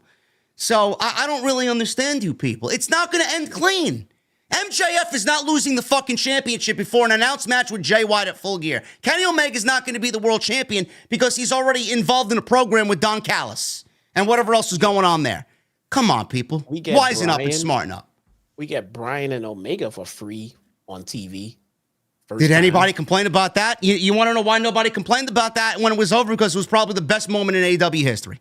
That was a moment. That was a genuine fucking moment right there. Right before the match even fucking started. Just seeing the journey that Bryan had to go through alone just to get to a Kenny Omega, someone that he has openly said that he would love to share a ring with. And we finally got to see it in that moment. And that New York crowd was sitting there saying the same thing I was, like, holy fucking shit. It's happening. It's fucking happening. They're standing there and opposite each other in the ring. It's fucking happening. Nothing else. For that moment, it was a long match. It was a fantastic match. But for that moment before that match started, for me, it seemed like nothing else in the world mattered. Just for that minute or two while they were staring each other down, nothing else was going on in the world for me. That's how big that moment was. That was unbelievable. My favorite moment in AEW history is that match. That opening when the bell rang and the 20,000 people began chanting, holy shit, holy shit. And MJF, the heel, not MJF, Kenny Omega at the time, the heel, tried to hide, the cleaner, tried to hide a fucking smile because he couldn't help but smile with 20,000 fucking people chanting holy shit with Bryan Danielson across the ring from him. Come on. That was the reason. That moment that he was standing right in that ring, that was probably 90% of the reason why he left where he was to come to AEW. For that moment, he wanted to share a ring with guys like and including Kenny Omega, Kazuchika Okada. Yeah. You can't have those moments where he was. And this guy loves pro wrestling more than anything else. And he got his moment. I was so happy for him. I was happy for us as wrestling fans. It was the biggest moment I could have imagined for AEW. And I think people still complain that it had no build. Whatever. Fuck those people. Another couple of things I want to mention about this before we get on to the next match. One, we have the outcome of this match more than likely in hand. I'm sure there'll be some interference. But a lot of people are like under the assumption that it's, a give me that MJF is going to beat Jay White at Full Gear. It's not as predictable as you guys think it is. It is a very unpredictable match. Things can happen. Storylines could be developed. Jay White could absolutely win the World Championship. I don't know why people are writing Jay White off to beat MJF. Now, it's not probable that he will win, but it's not as predictable, in my honest opinion, as people think it's going to be. So this match is definitely going to play into a larger scheme. Secondly, AEW has chosen the aptly named World's End for the pay-per-view on December 30th at Nassau Coliseum on Long Island. That is a very ominous fucking pay-per-view name. There's a reason why they named it World's End, and I'm assuming it being on Long Island that it will factor into the story even more so with MJF. World's End sounds like something's gonna go down at the end of that fucking show. So, War 2024. Something. So everything here is being done strategically, man, and I'm here for it. I love what's going on right now. Just keep in mind to be patient. Imagine if MJF loses that title at the end of this year. And he spent this whole year and a half talking about the bidding war of 2024. Now he doesn't have the title. Then all the speculation will begin. MJF dropped the title at the end of the year. 2024 is here. Is MJF a free agent? Is he entertaining offers? Is he fucking leaving? Is Adam Cole's injury a work? Adam Cole, Jesus Christ, the guy is fucking hurt. Jeez. Who's the devil? Who's the devil? You said that CM Punk in a fight was a work, and it was all a work with the Elite. It was a work. Maybe Punk is the devil. Bro, one thing about pro wrestling, man, fans cannot differentiate the difference between a work and a real thing anymore. They just don't know how. They don't know. Adam! He's hurt, bro. He's done. He'll be back as soon as he can. They'll finish the story up with him, hopefully with him. But I don't Listen, know Adam Cole's going to be taken care of by Brett. Okay, hi Brett, how you doing? I was hoping, hi Brittany. Hi Brett, how you doing? Listen, Adam Cole's got a lot to keep himself busy, man. Super Mario Wonder came out for the Switch, and we got Super Mario RPG Remake coming out for the Switch. He's got plenty to take himself, out of the whole wrestling bubble with, man. Second, he's not playing Spider-Man. Spider-Man, whatever, man. Spider-Man 2. Whatever else he's got, Halo, whatever Cole's playing over there on Twitch. I don't watch the chugs, man. I don't know what he's playing. I don't know. He'll be fine. He'll be fine. We wish him nothing but the best. We love Adam Cole. I think that injury, low key, I believe. I mean, I have no reason to, but I believe that out of all of the weird and really bad timing injuries that Tony Khan has had to deal with, I think this one is the worst.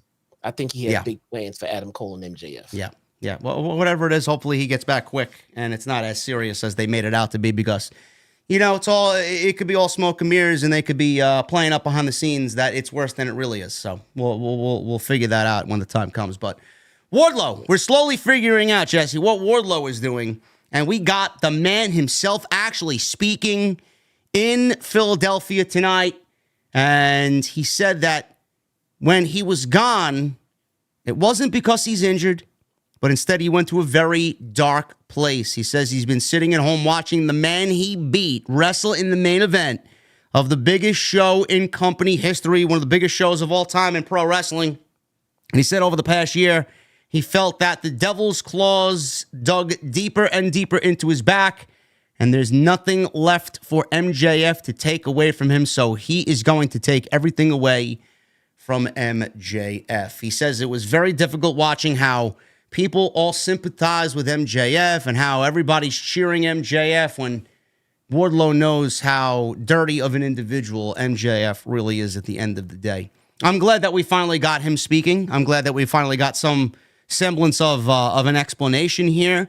And, I know I was against it, Jesse, with the whole Wardlow thing. What are they doing? What are they doing? They're going to come out and have some squash matches for a couple of weeks, and he said nothing. Then we realized that he had MJF on his wrist tape, and now he's actually giving us an explanation. I'm here for it, man. I know it's going to take a long time and a while to get him back to where we know he can be, but yes. The road is there, and I'm liking the road that they're paving right now.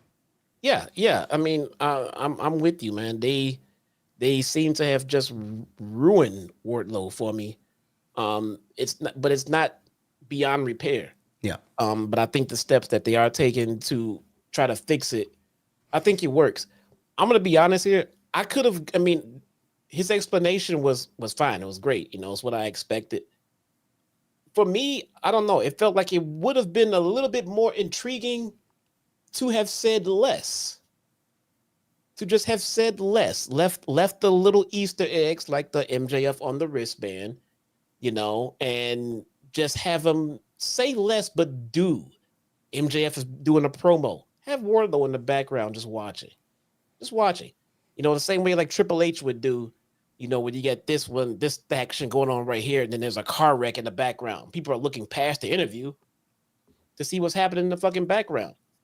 Just little things. Now, he hasn't said too much, so that's fucking fine. And we just know that he's pissed at MJF as he should be. So, his physical presence is more intimidating than his words. So I guess that's where I'm going with it. So when he decides to step in MJF's face without ever uttering a word, that could be the holy shit moment. Like, he finally made his way around the MJF, bruh. What's gonna fucking happen? But we're still there. We're not far from that. I mean, that's just a little preference thing. But nonetheless, I like that they are making the conscious effort to try to rebuild Wardlow rather than just assume that we're all on the Wardlow train when we're not. It was derailed. They derailed it. So they're going to have to build him back up. All of that momentum that he got dealing with MJF is gone. So what are they going to do? They're going to put him back with MJF and get that fucking momentum back. I can't be mad at that. That makes sense. Yeah, I actually kind of disagree with the fact that you said he should have said less. I actually think this adds a lot more intrigue to the Kenny Omega match with MJF. I like the fact that we got the match announcement and then we got this Wardlow segment. We don't know what Wardlow could be capable of on Saturday night. Now, again, I did say that the match on Saturday is somewhat predictable because I don't see MJF losing the title before Full Gear. But if Tony Khan wants to be adventurous, Kenny Omega could win the World Championship thanks to Wardlow. Wardlow could come and serve that outside interference and cost MJF the one thing that is most important to him, and that is the AEW World Championship. Adam Cole, he could reveal that he's had ankle surgery weeks ago. Things could transpire there with him. We don't know. So we could be looking at a Kenny Omega Jay White main event for Full Gear. It's definitely up in the air. And Wardlow right now is dangling that carry. He's very unpredictable, an unpredictable presence. So I actually like that. I can see that. Another nice aspect going into that match on Saturday. But listen, I'm gonna give him a chance because I'm a Wardlow guy, and I know the company. I know the company fucked him up. So hopefully they'll do right by him this time. I know there was a lot of WWE talk and everything else. Hopefully that was all squashed and put to rest. And I see big stuff for Wardlow if they can get him back to where he was and then continue it to where it should be. He should be a top fucking mega babyface, man, by now. But yeah, we can get there. We can get back there. Hook and Rob Van Dam. This was quite the scene in Philadelphia against John Silver and Alex Reynolds, RVD and Hook teaming up. This is past and present right now. I love the fact that, when Tony Khan brings in somebody like RVD, he hasn't overdone it. It's made sense. He's fit in with the whole Jungle Boy feuding with Taz and Hook thing and that old ECW throwback, and now RVD's in Philadelphia, the home of ECW, teaming with fucking Taz's son.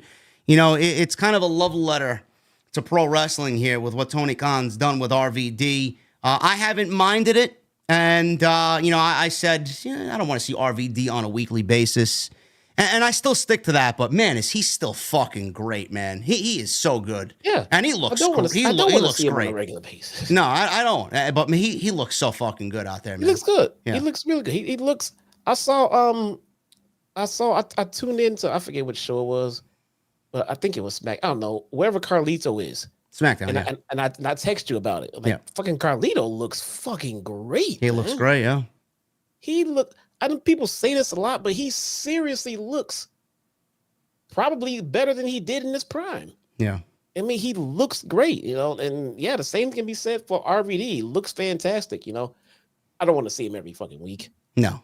About as much as I want to see Ric Flair wrestle, I mean, not at all. But again, I've said AEW has done wonders with their legends, man. They don't overdo them. And when they use them in the right spots. People are getting put over in the process of them being put into the ring. It's all good. I was, at one point putting Christian Cage in the box with the legends, but you can take him out of that. I want to see him on the roster every week, full time, every day. No show without Christian Cage, please, ever. RVD and Hook won this one here. 8 minutes or so. RVD landed a 5-star frog splash. And Silver was put in the red room by Hook for a quick tap out. Some innocent stuff there. We got the nice throwback with RVD, the past, teaming with Taz's son, Hook, the future. Gotta love it, man, because everybody loves ECW. Yeah. Commentary, I think it was Taz that said it. That must have been an awesome fucking moment, man. Taz spent the gutter years of his career. He spent the grinding years of his career working with Rob Van Dam. Yeah. they have seen the shittiest of the shittiest, man. They've been through it all together. And to sit back and to watch one of his best friends compete in the ring with his son must have been heartwarming, man. Yeah, on commentary, I think he said Hook has been such a huge fan of RVD ever since he was a young boy, and he calls him Uncle Rob. I was gonna say he's probably I didn't even hear that part, but I bet he's probably Uncle Rob, man. Yeah, it's some nice heartwarming stuff there. Gotta love it. And RVD has done tremendous in his small role here on AEW television, which goes back to what we usually say. Tony Khan, when he brings in a legend, doesn't overexpose them, and he uses them better than anybody. So no different for RVD. RJ City began talking when Tony Storm walked in. We got another split screen silent movie here for Tony Storm, which she was a focus on later on in the show with the women's match. At the end of that women's match, we'll get to that in a little bit. But we're going to move on to Sting and the gift of Tony Khan to Sting for his retirement. But before we do that, guys, I got a little ad spot that I want to run here right in the middle of the show. Make sure you guys go check out my sponsor for tonight's show, Factor. You guys are going to use promo code JDfromNY50 to save 50% off your first Factor box. Comes in great, man, during those long grinding gaming sessions or when you're just too lazy to get up and cook yourself a nice lunch or prepare yourself a nice dinner, man. Factor has got you covered. So I want to make sure you guys are in the know on Factor. Today's sponsor right here on Off the Script for the AEW Dynamite post show. Guys, I can't even begin to tell you how many times I've sat in this chair in front of this microphone and I've been too lazy to cook myself anything for lunch. Or if I'm gaming, too lazy to get up and keep myself energized so I can continue that Destiny 2 grind session with the guys. The winter is coming. Nobody's going to want to cook anything. Nobody's going to want to go to the grocery store. Nobody wants to interrupt their gaming and content sessions. But what if I told you there's an easier way for everybody to stay healthy, stay nutritious, and get yourself a proper meal during those sessions? Today's podcast is sponsored by my great friends over at Factor. I know you guys are going to be just like me this fall and winter, man. Too busy to make yourself a meal. Make sure that you're eating well. Well, all that changes with Factor. Skip the extra trip to the grocery store, the chopping, the prepping, the cleaning up, while still getting the flavor and nutritional quality you need. Factor's fresh, never frozen meals are ready in just 2 minutes. So all you have to do is heat and enjoy, then get back to making your content and get back to grinding your gaming sessions. Round out your meal and replenish your snack supply with an assortment of 45 plus add-ons to suit various preferences and tastes. Choose from breakfast items like their delicious apple cinnamon pancakes, bacon and cheddar egg bites, and potato and egg breakfast skillets. Or for an easy wellness boost, try refreshing beverage options like cold pressed juices, shakes, and smoothies. So this October, get Factor and enjoy eating well without the hassle. Simply choose your meals and enjoy fresh, flavor-packed meals delivered to your door, ready in just 2 minutes, no prep, and absolutely no mess. So head on over to Factor75.com or click the link below and use promo code JDfromNY50 to get 50% off your first Factor box. Once again, guys, Factor75.com or click the link down below and use my promo code JDfromNY50 to get 50% off your first box. And I want to thank Factor for once again sponsoring the podcast right here on Off the Script. Man, thank you guys for the support on Factor. Today's sponsor right here on Off the Script. And yes, that chicken was very good, man. That was sour cream and chive chicken with some mashed potatoes. Some good stuff there. Jesse, we got Sting and Tony Khan and his gift to Sting for his retirement. Tony Schiavone was in the ring, and Sting is out there. He's introduced. He walks out with Darby Allin, whose right arm is in a sling. Don't know how long Darby Allin is going to be out, but he is pretty banged up per some reports. Sting said he forgot to thank two people last week. He thanked Philadelphia because so much of his history took place in that town. He said Darby is the best tag team partner he's ever had. He also thanked Tony Khan for giving him the call so we could grapple a little bit longer and yell a couple more times 3 years ago. Sting said Schiavone was asking for the mic, so he handed it to him. Said TK should be thanking him. He talked about Sting having his final match at Revolution 2024, and he said it was 35 years ago on TBS that Sting put pro wrestling on the map.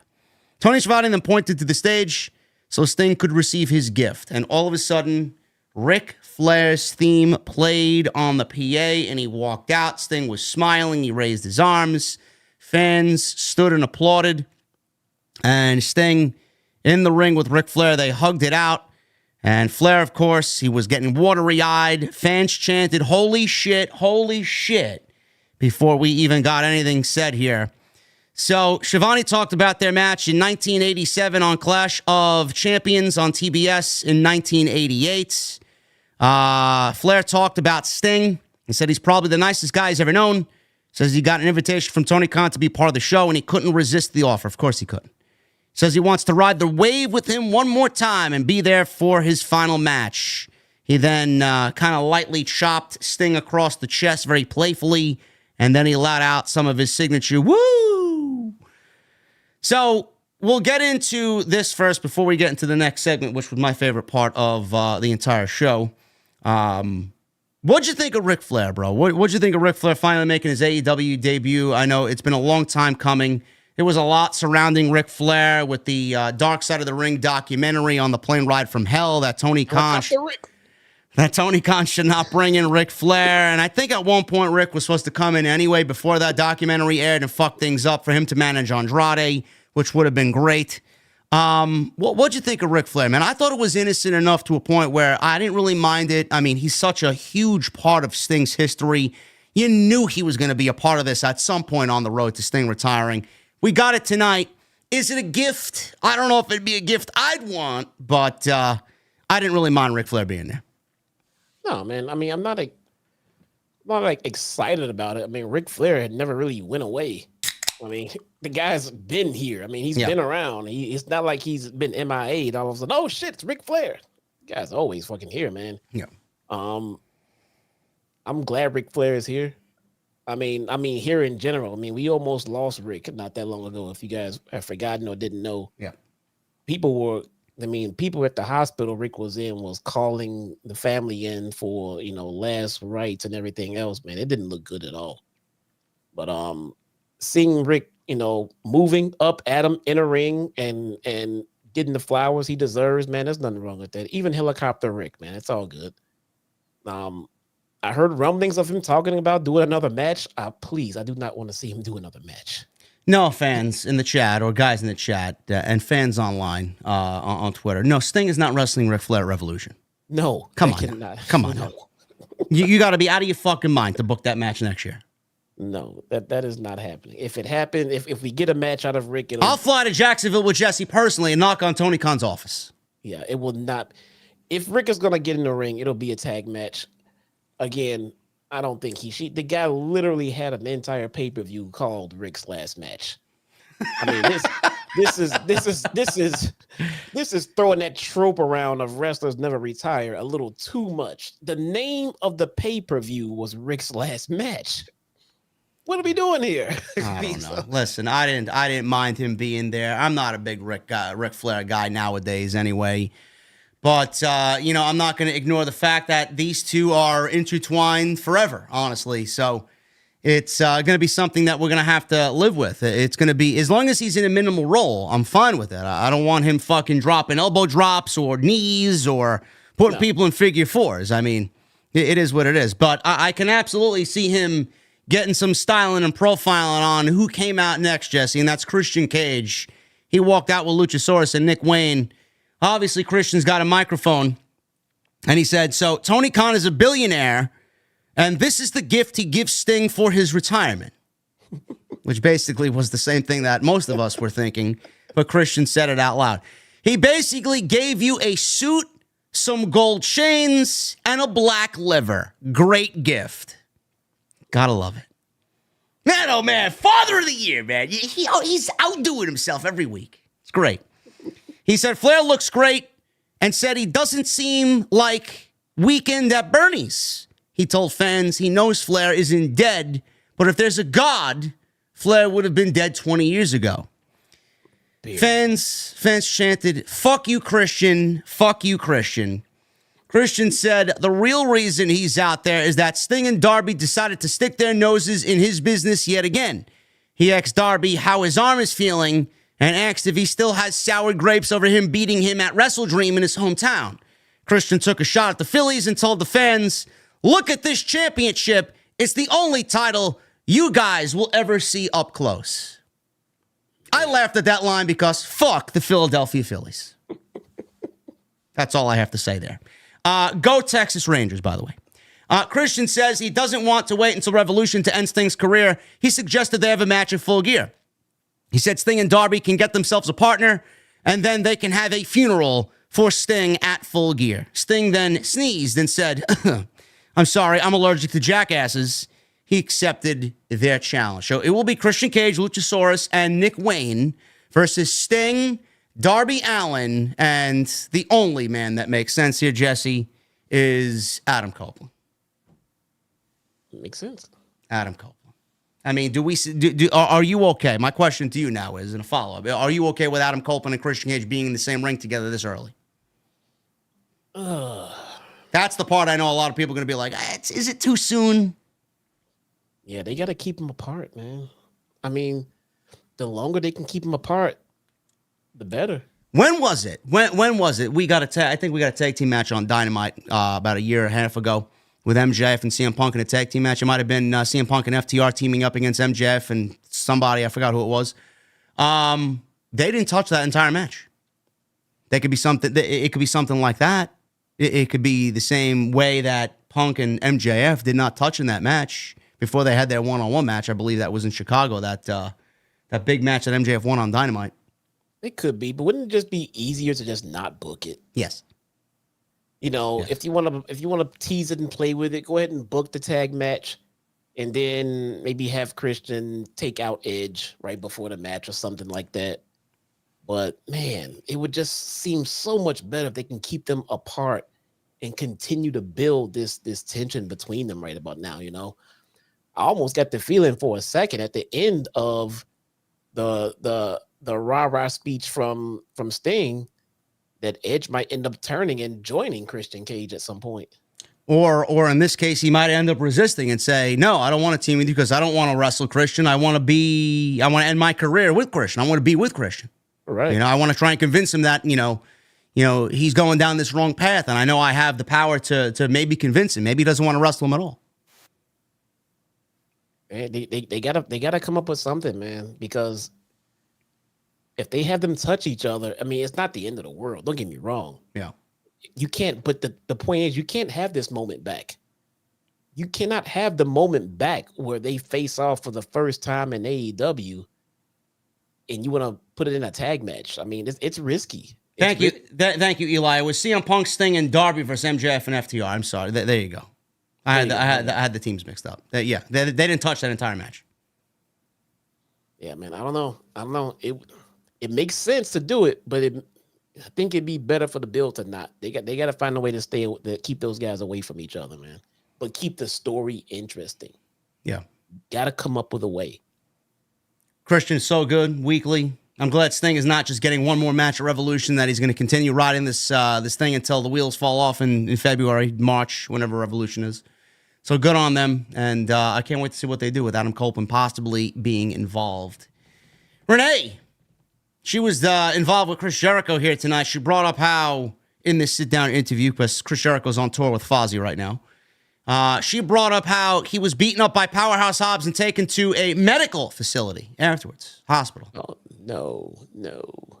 Jericho said as a pro wrestler for 33 years, he can't remember a beatdown like that. They replayed what Hobbs did to him, beat the shit out of him. Jericho said what hurts the most is his ego. Renee says there have been so many different versions of Jericho, but maybe it's time for self-reflection on what's left. Jericho says he's had many iterations over the decades, all of which came with self-confidence. He says he didn't see the beating from Hobbs coming like that. He said there comes a time in every career where you have to self-reflect. He wondered if he should take a step back a little or get even strong and more intense with more self-confidence and know that he's Chris Jericho and get some sort of revenge. He said Don Callis has a lot of people in his family, but he has a lot of friends too.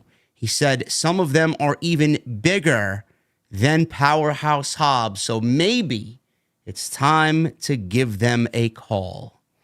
Now, I wanna preface this by saying everybody's been saying with what Jericho possibly teased tonight is a reunion with Jericho, because I believe people were telling me on Twitter, I don't know if this is true or not, that Chris Jericho trademarked the tag team name Jericho. Now, I don't know how you feel, Jesse, but I don't want to see Captain Insano on AEW television in a prominent storyline with the Don Callis family when we could do something a little bit more better and be a little bit more constructive with Chris Jericho. I mean, the only reason I would want to see Big Show and Jericho back is to see what Mikey Ruckus does to recreate the Jericho theme, which, in my honest opinion, I thought was a fucking fantastic theme song. I saw Paul White in London. I mean, and not just in the ring. You know, I saw him at the hotel. Saw him walking around. And this goes with all due respect. You know what? Fuck it. He has to unblock me to reblock me to block me right now. So, well, he only blocked you because you made fun of Titans on Destiny. That's the only reason. He's a hunter. I don't know why he blocked me. It was years ago. How are you blocked and I'm not blocked by? Well, no idea, man.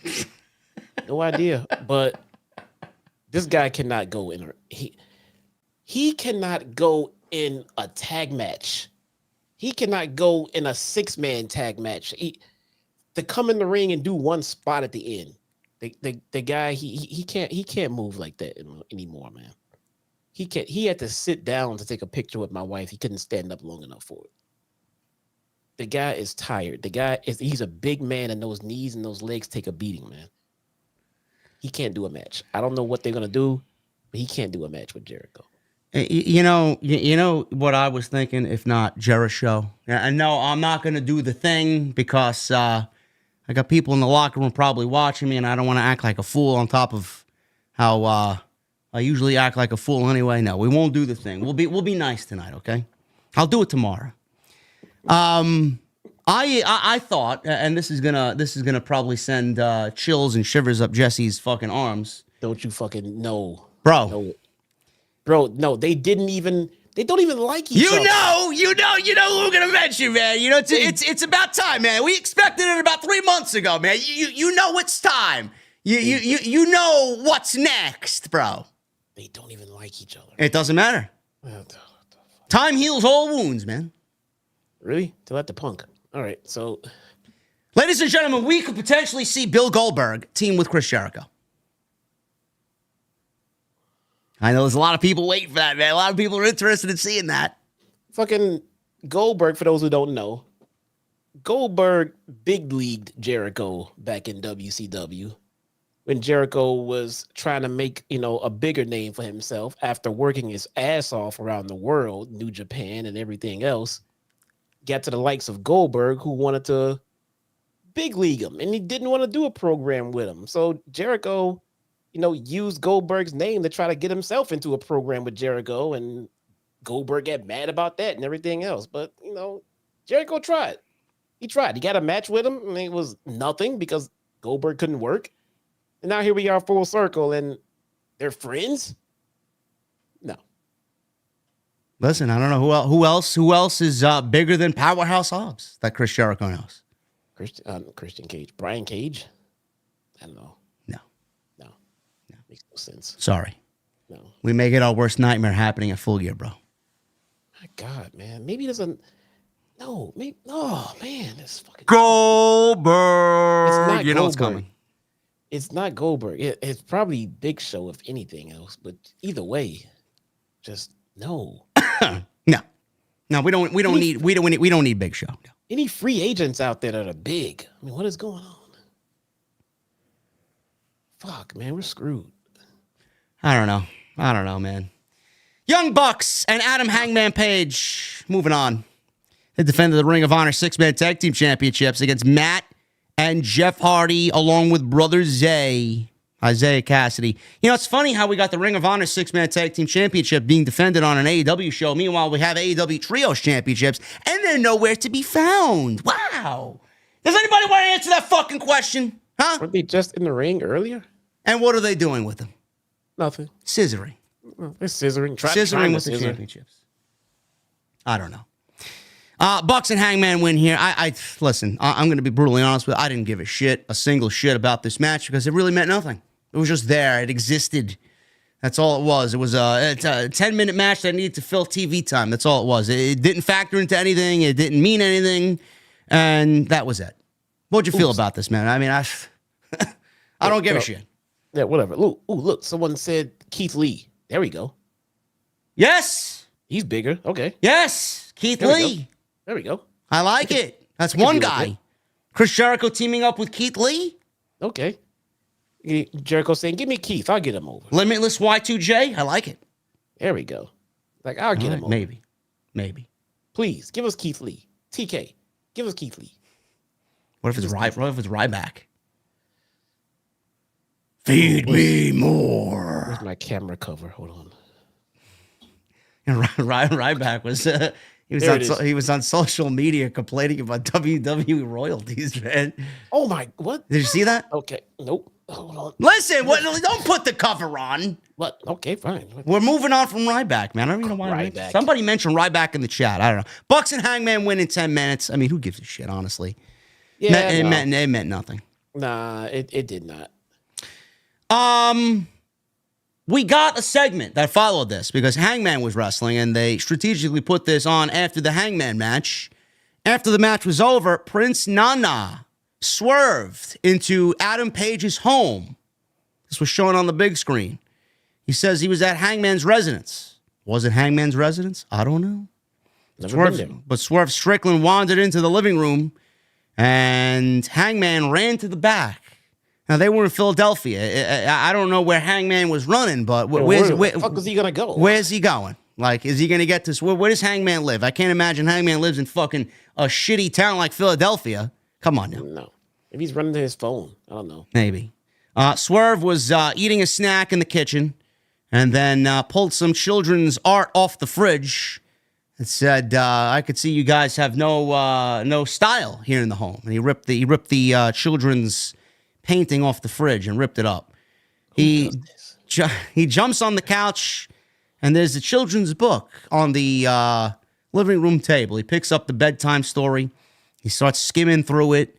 Then he heard something in the distance of the house. He got up and walked towards the noise. Swerve opens the door and walked into the nursery where Adam Hangman Page's child is sleeping. There's a crib and all you saw was the crib, and Swerve mounted the camera above the crib. You didn't see the child or anything. He said since he isn't there, he's going to leave this t-shirt in the crib. He says he is forever indebted to him, and it's your father's fault. I'm never going to forget that, and neither are you. Now, I will give my say on this, and I'm going to give Jesse the floor. I'm not going to say too much about this because I thought this was done in the best possible taste possible. Normally, home invasions can get really, really tricky. Some people go too far. Some people don't do them good enough. I thought this was right in the middle, Jesse. They didn't really go over their boundaries. They didn't really go too crazy. This was basically Swerve going into his home, and he said it already. Everybody around you is going to suffer because of the mistakes that you made now. And I didn't really think that was going to mean his child or his family or a home invasion, but I thought what they did was very tasteful here. It wasn't too much, and it built a proper amount of intensity and animosity here to take into the next match, and I thought they did a good job. So I have a question here. Yeah. Who was in the house with the baby? That is a very good question. See, this is why I have you here. I've been waiting. Maybe Hangman's wife was in the bathroom, bro. I don't know what they cooked for dinner. I don't know. Bro, I've been waiting all evening to ask this question. It seems that no one was home. Who was there with the baby? Maybe the babysitter was slacking on the job. I don't know. Was the baby fucking dancing with Prince Nana?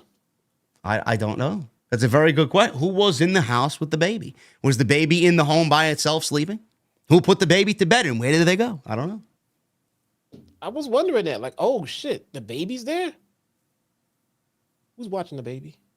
Well, when Swerve comes to Hog on December 1, I'll ask him the question. Or maybe I should just stay away from him. I don't know what he's thinking about me nowadays. I'm just wondering that. I thought the segment was good. I thought the segment played into the character and the state of mind that Swerve has been going through and going down as of late. So, I mean, for that, I think that was par for the course. I'm always a fan of the home visit, because it adds that personal element. That it adds that this is now a personal touch. You'll never mess with a man's family. Well, yeah, especially like the Brian Pillman home invasion with the fucking handgun. I love that. Yeah, yeah. I mean, and Swerve knows that. He knows that. He knows that you don't mess with a man's family. So when he took the initiative to do it, the whole intention, the whole purpose was to get him angry. So it makes sense. I get that part. I think it was shot well. It was done well. I think it could have been funnier with Nana there.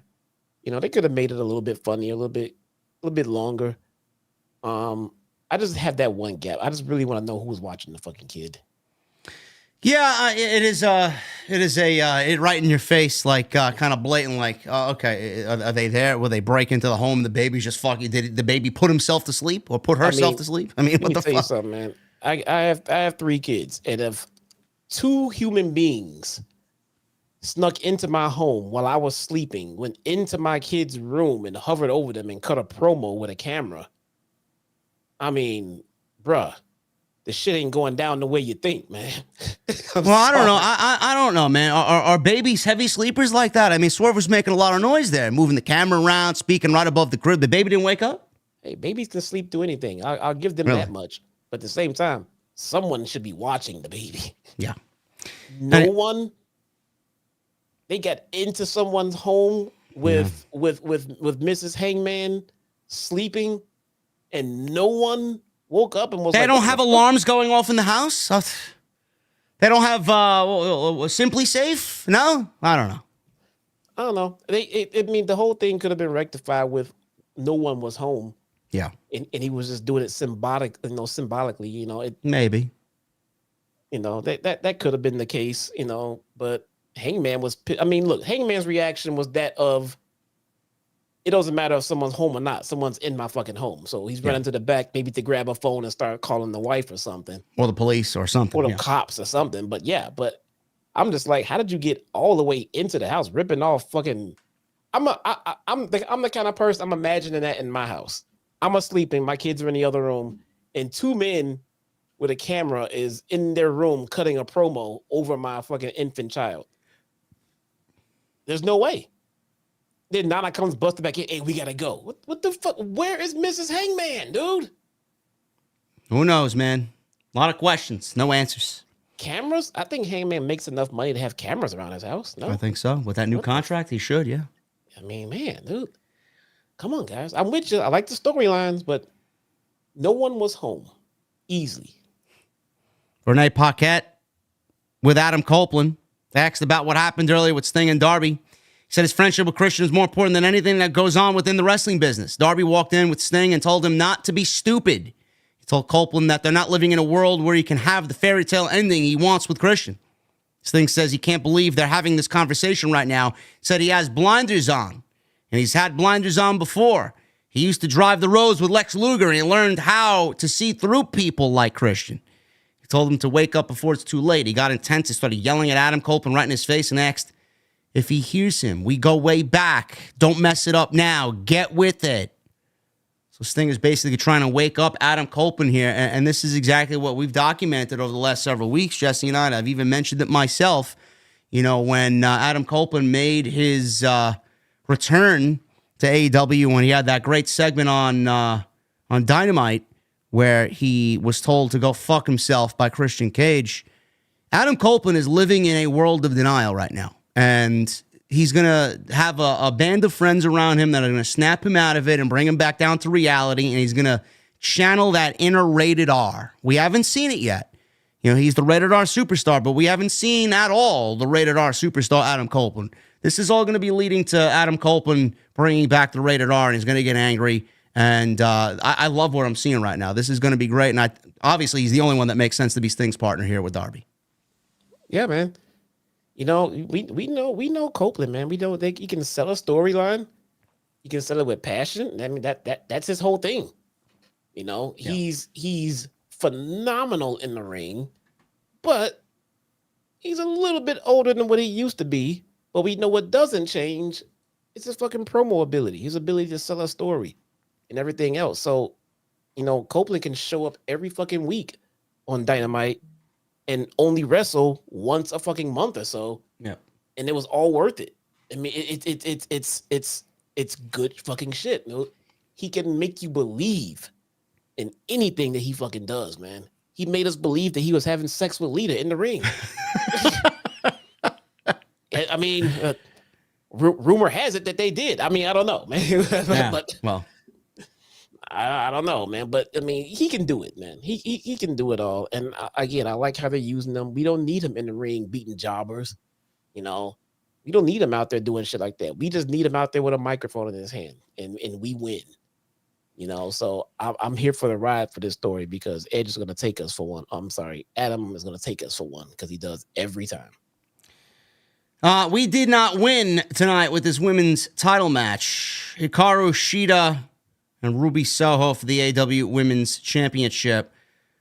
I was not a fan of what these two ladies produced here tonight. I even went as far as to say this may have been one of the worst women's matches of the entire year in any promotion with what these two ladies did tonight. Jesse, I don't know what happened here tonight with Ruby Soho and Hikaru Shida. They just did not mix, man. They did not gel well together at all. It almost felt like Ruby wrestled defeated out there before she even went out there and lost to Shida. And it was just a sloppy match. Dead crowd, no story, no build. What the fuck are we doing here, man, with the women's championship and the women's division? It's the same shit over and over again. I don't know, man. I mean, I've given suggestions, I don't know. But this was bad. This was embarrassing bad. It would have been better to not have a women's match on the show at all and just deal with that drama of people complaining about there not being a women's segment, because nothing would have been better than what we got here tonight. Now, listen, people in the chat saying Ruby sucks. That's not the case because Ruby and Shida wrestled about a month and a half ago on Rampage, I remember, and it was very good. It was better than this. What the fuck happened here? I'm not paying those comments any attention because Ruby does not suck. No, and neither does Shida. And Shida does not suck. No. So I'm not paying attention to those. I'm not going to even address those. Those are a non-issue. I don't know what the issue was tonight. I don't know. But I know there was no chemistry. I know the match was bad. It had no heat. And the women's division deserved better. I don't know what to fucking tell you, man. I don't know. But something needs to be done. Something needs to be done. I wish I had the answer for it. And if it was that simple, I'm sure it would have been done already. But something better than this has to be done. We need more story. We can start with more story. There's no story going on in the women's division at all except with Toni Storm. And she has her own story. And she's killing it right now. Athena, I'm going to say this every week until it changes. Why is she in ROH? I don't know. I've been asking that question for fucking most of the year. Like, why is she there? Why is she? I mean, this is how stupid they are. This is how crazy it is. Athena is the women's champion over there, and they're having Final Battle in the beginning, middle part of December, and it's not even on pay-per-view. Like, you can't watch Final Battle unless you are subscribed to Ring of Honor on the app. They're exclusively streaming to the app, and that is it. So if you're not with the app, you're not watching Final Battle. You're not watching Athena defend the championship. So it's like, who are you putting her in front of? Yeah, I don't get it, man. It seems to me like getting Athena on Dynamite or Collision should not be a problem. I think they need Serena Deeb back, especially since they have Shida as champion. I think Shida did her best work with Serena Deeb. At least for me, it definitely got Shida over with me. We need Thunder Rosa back. Yeah, need Thunder Rosa back. I don't know the logistics behind getting Deeb back on TV. I don't know if there is some other underlying problem that we are unaware of. I'm just freestyling here. We definitely need Thunder Rosa back. They need Thunder Rosa back really, really, really badly at this point. I think that was amplified when they lost Jamie Hayter. Yeah. They need Thunder Rosa back in a prominent spot. They need to push Chris Statlander to do more. She needs to be working double fucking duty. She needs to be the front runner as far as the women's champion right now, because Sheeta is not going to be able to carry the women's division on her own. No, and people are saying that Athena is in a very good storyline with Billy Starks. Who the fuck is seeing it? I don't care what she's doing. Who cares? I don't care what she's doing because she's not doing it on my TV. Exactly. If it's not on Dynamite, why the fuck do I care? Like, I'm not going out to watch. I'm not going out to watch Ring of Honor Dark. No. And Mercedes is not going to save the company either. Mercedes is not going to save the division either. So you know, she can't come back and do it by herself. No, she can't do it by herself. So what's the point of bringing her in if it's nothing's going to change? She's not going to be able to change it on her own, even though she's great. She's not going to change it on her own. Yeah, I mean Man, bro, I don't know. Right now, I'm not even kidding. If I'm a female free agent in the wrestling business, I would go to Impact before AEW. Oh yeah, absolutely. I agree with her 1,000%. Easily. I mean, they need help. They need creative help. They need help with producing, and they need to push a star. They need to make a star, and it's not going to happen overnight, and it's definitely not going to happen with Sheeta without the right dance partner for her. That's why I'm saying Chris Statlander needs to be front and center, because she can make it happen, but you got to put the machine behind her, man. Yeah, I know a lot of people are going to be like, oh, well, AEW only has one women's match all week. That's great. I mean, if this is the level of women's match we're getting, I'd rather you get 0 women's matches and we give the extra 10 minutes to fucking Okada and Bryan Danielson. That's what I would have did. Yeah. But, you know, it's difficult for the division to grow when they get one match and 2 women are featured every single fucking week. I know they got Rampage. Who watches Rampage? They got Collision. They got a whole different fucking world over there. It's not the same women you see on Dynamite, but I mean, what are we doing? We got a whole sea of division, and you're not even tapping into any of it. Yeah, you have the talent. It'd be one thing if you didn't have the talent. You have the talent. You just got to take the time and the effort to make it happen, man. You got to build up something. You can't just say next Wednesday is going to be this match. Yeah. So, you know, like, what is the purpose of the match? What is the story behind it? I'm sure the match would be great if you gave them enough time and everything else. But when that match is over, then what? Yeah. Where do we go from there? You know, when Jade left, Jade leaving seems to be the best thing she's done. Crippling. I mean, it's crippling the women's division. I wouldn't go that far. I think it's benefiting Jade more that she left, because she wouldn't be doing anything here. There was more to talk about in the women's division when Jade was here. I mean, it's not like they were putting a whole bunch of stock behind it. They were just having her win everything. But it was a talking point. It was something to go over. It was something to discuss. Right now, I have nothing to discuss in the AEW women's division outside of Athena. 2 comments in the chat. 1, does AEW Dark still exist? Yes, it's called Ring of Honor. And 2, you can't put everything on one show. Come on, y'all. Y'all better than that. What are you talking about? What show are we putting it on? Well, what are we putting it on? Where is it? AEW could do whatever they want. They could give us 2 women's matches with some fucking effort and some storyline behind it. You know what they do? They don't. They don't do anything. Fine, we can't put it all on one show. Then what show they got am I missing? 4 hours of weekly primetime television, and all you get is 2 women's matches. If they wanted to do more with the division, they'd write better stories. They'd make sense of fucking whatever's going on, and they give us better than what we got tonight. They don't. Yeah, they don't. I don't know. This seems to be a reoccurring complaint, man. They don't care. To be a reoccurring thing. They just don't care. Come here and we say, hey, look, this should be changed to this, or this doesn't make any sense. And they'll make some kind of adjustment. I mean, it doesn't have to be exactly what we suggest, but they'll, admit that, okay, this one is not working. Let's readjust. Everyone has been complaining about the women's division for quite a long time right now, and there seems to be no change. If I'm Mercedes, what is my inspiration to come to AEW right now? Why would I not just go join my fucking friend over at Impact? I don't know. I don't know. They would kill it. They would kill it together. Masha and Killer Kelly versus Mercedes and Trinity. Listen, man, if Mercedes showed up on Impact, that's one of the things I'd go out and watch weekly. Fuck, man. That's the type of woman you need. That's the type of talent. Never mind fucking woman. It's the type of talent you need. Anyway. I'd rather see her in AEW, but if she didn't go, I wouldn't blame her at this point. I know. I wouldn't blame her either.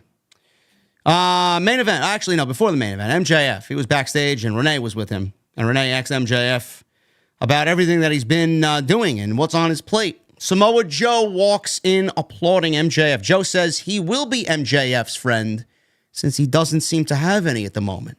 MJF gladly accepts, but Joe said under one condition. He gives him an AEW World title shot in return. Joe says, don't worry. He'll be sure to get his answer soon enough. The challenges for MJF's world title are seemingly coming at him in every single direction. Samoa Joe, Jay White, Kenny Omega, Wardlow. A lot going on for the champ. That's what happens when you are the AEW World Champion. Yep. Main event time, Bryan Danielson and Claudio Castagnoli, the Blackpool Combat Club, against Orange Cassidy, the AEW International Champion Orange Cassidy, and Kazuchika Okada, This was awesome. making his return to AEW. This was a fine main event, and I was looking forward to seeing Okada and Danielson in the ring again. Haven't seen it since Forbidden Door with Bryan breaking his arm in that match, and it really took away from how great the match could have ended up being. I like the way this match played out tonight, Jesse, in the main event. I thought it was a very good tag team match. I am glad that we got Bryan and Okada in the ring, but I'm also glad we did not get a lot of it because a rematch is coming at some point. They are gonna wanna kind of go out there and obviously top themselves from what could have been with Forbidden Door. And we got Orange Cassidy in the International Championship. He was pinned tonight in this match by Claudio via a big European uppercut, and he's getting a shot at the International Championship. So Orange Cassidy still battling the Blackpool Combat Club as International Champ. What'd you make of this entire thing, and what'd you think of the main event here on Dynamite? I liked it. So I like how I was worried, me being the idiot I am, I was worried that they were going to get to Okada and Bryan during the commercial break or some shit. And I was going to be so pissed. I was waiting for it. And then it didn't happen and they went to commercial break. And I was like, don't you fucking do it. Don't you do it. They built up to it. Did the hot tags, Claudio and Okada, and Claudio and Orange cleared out. Gave them the stage, the crowd built up to it. I mean, it was as advertised, Yep. They beat the shit out of each other. They chopped the shit out of each other. They got all their shit in. We got the Rainmaker. We got the zoom out spot. You got it all, and in a condensed, main event, TV match version. No complaints there. Claudio going over Orange. I like that so much. So much. If anyone is there to take a pin in that match, it's definitely Orange. Orange has a ton of built-up credibility. A loss is gonna do nothing for him, and it's gonna help Claudio. So I loved everything about the match. Claudio somehow, I don't know fucking how, but he seems like he gets better every time I fucking see him in a big match situation, man. The guy is just so fucking good. Yeah. He's so good. It feels like Bryan is out there living his best life. I mean, he's getting to wrestle literally, the guys that he dreamed about wrestling for years, and he's enjoying it. He's loving it, man. And there is nothing to complain about in this match. It was so fucking good. I loved it. Yeah, this was awesome. During the match, we got Taz and the commentary team mentioning that we will be getting a new pay-per-view concept for AEW called World's End on December 30th. That's a Saturday.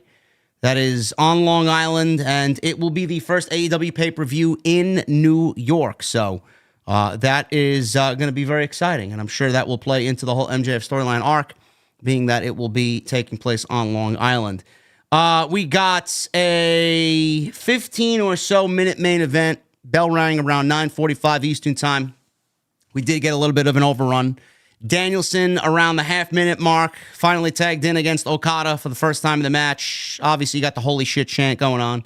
They exchanged back and forth some strikes. A few minutes in, they collided midair with a double cross body block, double down for both guys.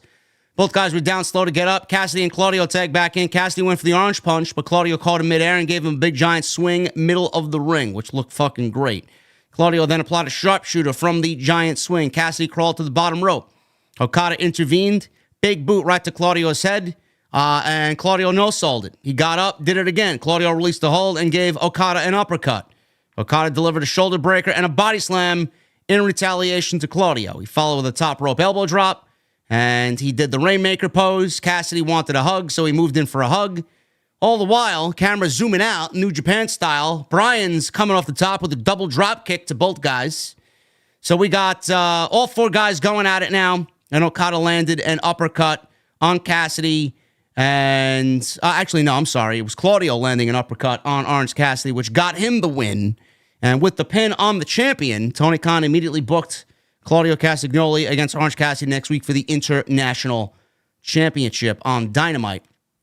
It was after the match where things kind of broke down and really got a little bizarre. It was a little weird. Right. Yeah, it was a very weird ending. Like, it took everything out of the fucking match. Like, I didn't know what was going on. Doc Sampson was watching Bryan because Bryan was writhing in pain, holding his jaw.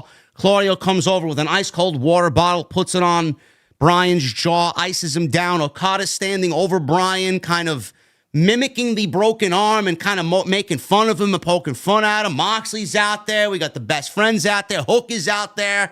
Wheeler Yuta and Hook is staring at. I mean, it's just all over the fucking place. And then they just go off the air. It's like, what was this ending about? I mean, it basically took everything out of the match. It's like, that's the way you go off after a great main event. It was very weird.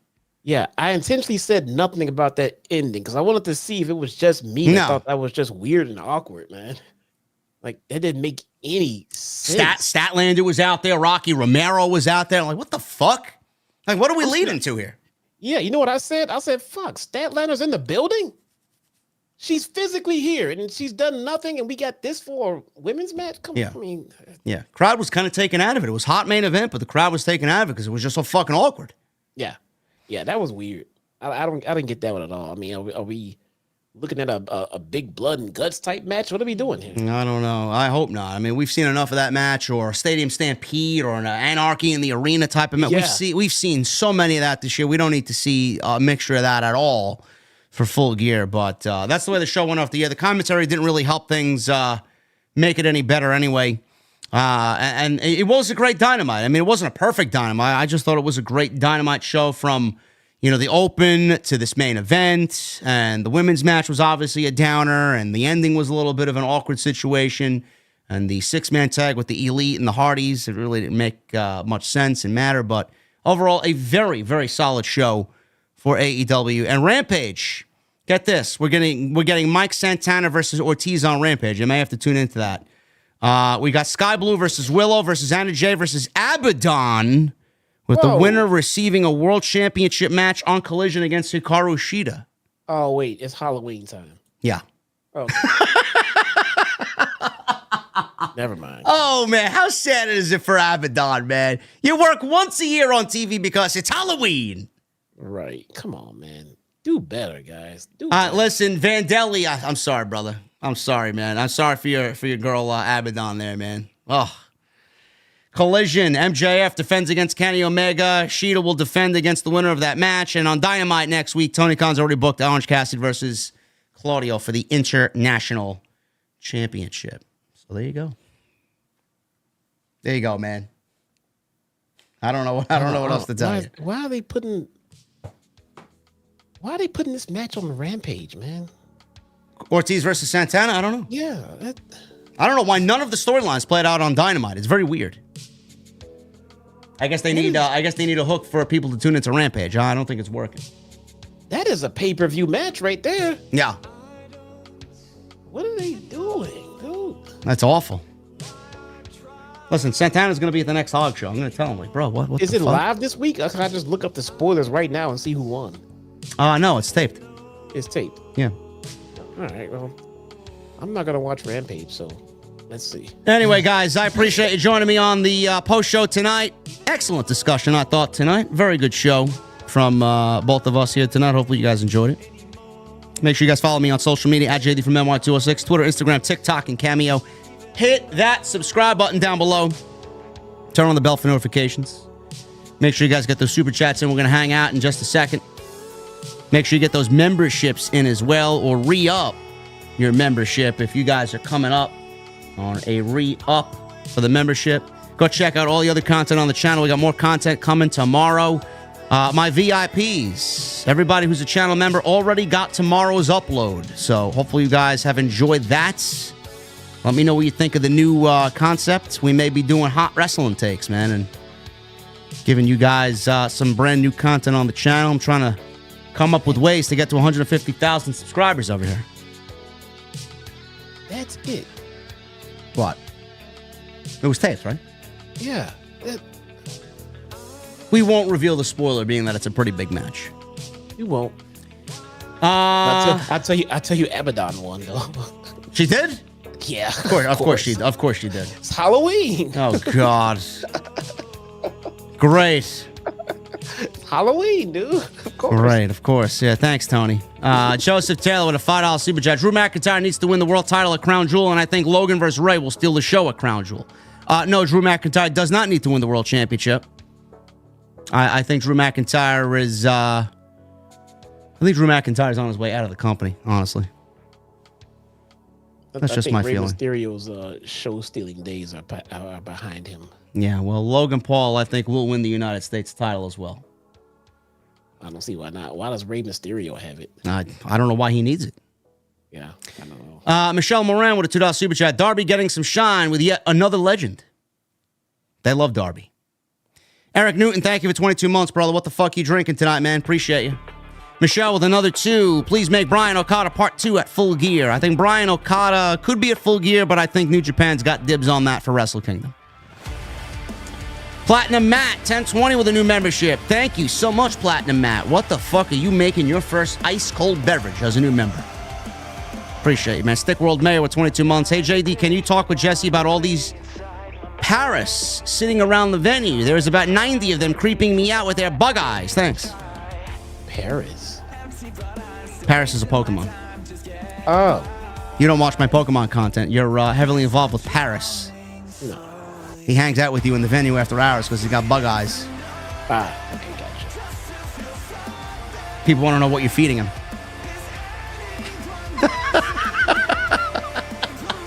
Such a fucking geek. I play with my Pokemon. Yeah. Listen, man. Look at the Charizard. This fucking guy. Tony Brown with a $4.99. RVD still got it, gentlemen. I met him back in the 90s. He still got it, man.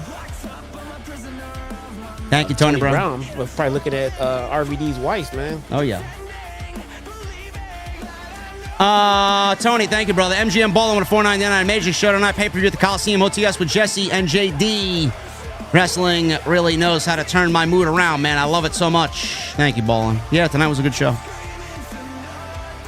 Everybody's mood is better when there's good wrestling, man. Yeah. Jason Barker with a $5 super chat. TNA. There you are, Jesse. OTS for life, baby. Thank you, Jason. Cake with a 25 months. A Gengar snuck up on me by the entrance. I'm loving what Dynamite's been doing lately. It feels like they have a chip on their shoulder. Yeah, Tony's got a chip on his shoulder for sure. And you know what? The NXT ratings last night, man, they didn't even reach 700,000. So good on them for loading up the show. And where is that audience retention, man? Down in the toilet. What did the Undertaker do last night? He drew 680-something thousand. What? So what? No Undertaker last night? No dead man. No. I thought he was drafted to NXT or something. No, he wasn't. No, neither was John Cena. All right, I was just wondering. Becky Lynch lost the title though. She lost the NXT Women's title. She had the title. All right, you guys did say that she had the title. Yeah, she lost it to Lyra Valkyria. Ooh. You know who was backstage at NXT to celebrate with Lyra Valkyria, bro? Killer Kelly. Oh, yeah, I saw that. I said I'm following Killer Kelly. Who? Oh, you know who Killer Kelly. I know who Killer Kelly is. Killer Kelly is very attractive. I'll say that. Tony Brown worthy. Yeah. Jason, thank you, brother. Cake, thank you, man. Tyler Marine with 4 months. Dynamite was great, but Bound for Glory was a banger. Yes, it was. Thank you, Tyler. Cake with a $2 super chat. This one's for Jesse. I love Larry. Tyler with the $99.99. Thank you, brother, for your generosity, man. Really appreciate you being here, brother. Like, Taya Valkyrie? Like, wait, who won? Lyra Valkyria. Speaking of, what happened to Taya She's from Ireland, so Becky put over a homegrown, hometown Dubliner. Okay. But she didn't put over Tiffany Stratton. Great. Nate, the Spider Hunter, 15 months. Off topic, I watched the amazing Impact pay-per-view and Will Ospreay with another banger. TNA, AEW, or WWE, that man is going to be having bangers wherever he goes. I do think that Will Ospreay ends up in WWE. Ospreay and Mike Bailey was so good. Yeah. Mike Bailey is very good. I do think Ospreay ends up in WWE, though. That's just my opinion there. I think this is going to be the biggest money contract he receives. He's probably the best pro wrestler in the world right now, and he's going to get paid. He hired Barry Bloom, so. Yeah, so I don't know. The thing is, it's not about being able to predict where Ospreay is going to go. The thing about it is where does Ospreay want to go? Because he's literally holding all of the cards. He can go wherever the fuck he wants. Yeah. Any and everyone will take him. So it's not about where he would fit better or where he should go, where he should. The thing is, he can fit in wherever he goes. So it's just a matter of what he wants to do. Yeah. You know, I mean, would he be great in WWE? Sure, but there's more factors to consider. Maybe it's the schedule then. Maybe WWE is not as other promotional friendly as AEW would be. Ospreay can still go work any indie promotion he fucking wants, working for TK. Yeah. He can go do the fucking G1. That's gonna be a big factor. That's gonna be a big factor. Yeah. Yeah, he can do whatever he wants working with TK or TNA. He can still do whatever he wants. He can work in TNA, make the money they're gonna pay him there, and still go make money in other promotions and make the big money, you know, doing special spots. He can do whatever the fuck he wants. So I think it might come down to more than just money, because WWE will pay you, but man, you have to work their fucking rigorous schedule. So that could be a factor as well. But we'll see. It'll be interesting to see wherever he goes. Wherever he goes, man, I'm gonna be tuned in to watch. OmegaCon with 21 months. JD and Jesse, thank you. Great to see you. Question, anyway, I can watch Impact. They are on the days that I work. Yeah, you can probably find some wrestling streaming site online, OmegaCon, and you can get Impact. Guys, if I don't know who does it, Impact, you can get Impact on YouTube. It literally costs $1 a month. $1 a month. For $12, you can watch Impact for the year. That's it. And I mean, that'll get you all of the TV shows, you know. And now they do like pay-per-view specials as well. That bumps up to like a $4.99 a month tier. But just to watch the weekly shows is $1 a fucking month, man. Cheaper than any fucking app. Just go to YouTube. Beyond the Script with the $4.99. Christian is incredible. Sorry, been absent. Almost at 1,000 followers on TikTok. Been focusing hard on that. Much love, JD and Jesse. Congratulations, brother. It's tough to grow on TikTok, man. The algorithm is fucking weird. She Black with the $1.99. Holes in the wall have the best food, period. Yes, it depends on where you go. Jason Barker with the $5 super chat. The geeks on Twitter are going to take what JD says about indie wrestling the wrong way. I don't give a fuck. I don't like indie wrestling. Quote me. She Black, $1.99. Jade Cargill is gorgeous. More Jade, please. Yes, Jade is a very attractive female. Yes. Beyond the Script with the $1.99. I told Jade it was ridiculous to block you. I doubt you had anything to do with that, brother. I doubt you had anything to do with that, man. Come on. King Alex, 401 with a $4.99. Johnny said on Twitch that the old DIY song isn't coming back. It's a new song with hints of the old one. He and Ciampa like it. Ready to be disappointed, though. Well, that sucks. The new song sucks. The old Rebel Heart was fucking great. I don't know what the fuck this new version is. It's awful. M. James with a $10 super chat. By midnight, I'll be 23 years old. Happy birthday, brother. Happy birthday. Glad that a great show took place just a few hours before my birthday. Been watching since I was 15. JD just wanted to say thank you, and Jesse, for everything you guys do. Appreciate you, brother. Happy birthday, man. Omega Kong says, okay, thank you, and hope it doesn't lag that much when I watch it. There has never been 1 single inch of lag in any episode of Impact that I've watched on YouTube, ever. Sue with a $5 super chat. JD, Jess, you guys are amazing together. The talk at the beginning was fantastic. That's why I never missed a show. OTS for life. Drink up, bros. Thank you, Sue. Steven Casson with a $4.99. Needed a reason to go to Collision. Bought my ticket once the match was announced. Are there dark matches before or after the show? It's my first AEW show. I don't think there is, Steven, but I don't know. Maybe there is. There were, the Collision that we went to, it was live, and there was dark matches, but they had to film for dark. Yeah. So I don't know. They could do some filming for ROH though. Yeah. So possibly, I would say yes. There's definitely gonna be some dark matches early on. So I will get there about an hour early before the showtime to see dark matches. John Simpson with a 5. Do you guys think World's End could introduce a new gimmick match where MJF defends the title against everyone coming for him and then he drops the belt? Possibly. It's a good theory there, John. Jay and Joe's World with a $4.99. Really hate to say this, but I think Sting's last match will be against Ric Flair at Revolution 24. No. Now, Tony Khan is not putting 76-year-old Ric Flair in a match against Sting. No. Michael J with a $5 super chat. All these guys gunning for MJF leading to a multi-man match at World's End. Reminds me of Armageddon 2000, 6-man Hell in a Cell match. You guys may be onto something, man. There's a reason why all these guys are coming at MJF all at the same time. And at that point, Wardlow will be built up. Because right now he doesn't deserve a championship match. So, yeah. I can see MJF saying, I'm tired of this shit. Bring them all on. I'll take all you fuckers on at one time. It's going to be great. Corey Williams with 14 months. Ric Flair in AEW Wrestling. Yes, thank you, Corey. Emerald Lord with 19 months. He says OTS for life. Thank you, Emerald, for 19 months in the venue. Cisco with a $2 super chat. Regal Stretch. Goldberg. LOL. We don't even know if it's Goldberg, bro. It could be, like Jesse said, Keith Lee would be a great substitute. Will Chisholm with a $5 super chat. No matter if it's Big Show or Mr., I don't want to put anybody over. We are not safe. I don't know, man. We'll see. Tony Khan, I know, has been talking to Goldberg, though. Mr. I don't put anyone over.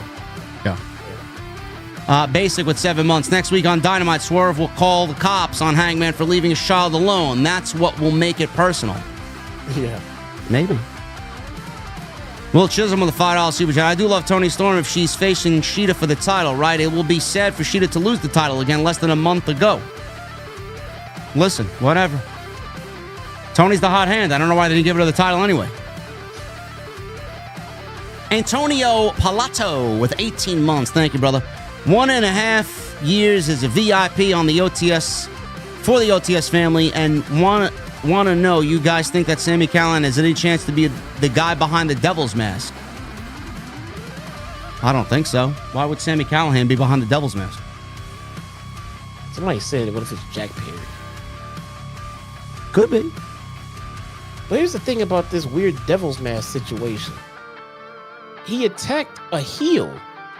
Yeah. So what is this, a babyface? I'm still sticking with Adam Cole. Oh, yeah, the one you think is injured? Yeah. I'm going Adam Cole. It probably was Cole to begin with, to be honest with you. And the thing is, they already filmed the segment, so they had to air it, even though Cole just injured himself, 2 minutes ago. They had to air it, and they aired it, and it was supposed to be Cole. Then what? Sticking with Cole? Yeah. Golden Boy, 24 months. Thank you, brother. You got that gold microphone. Looks good on. You just left the Philly show with my brother Jedi Joker. It was amazing. Also, Santana Ortiz had a banger of a match on Rampage. That's good to know. Glad you had a good time, brother.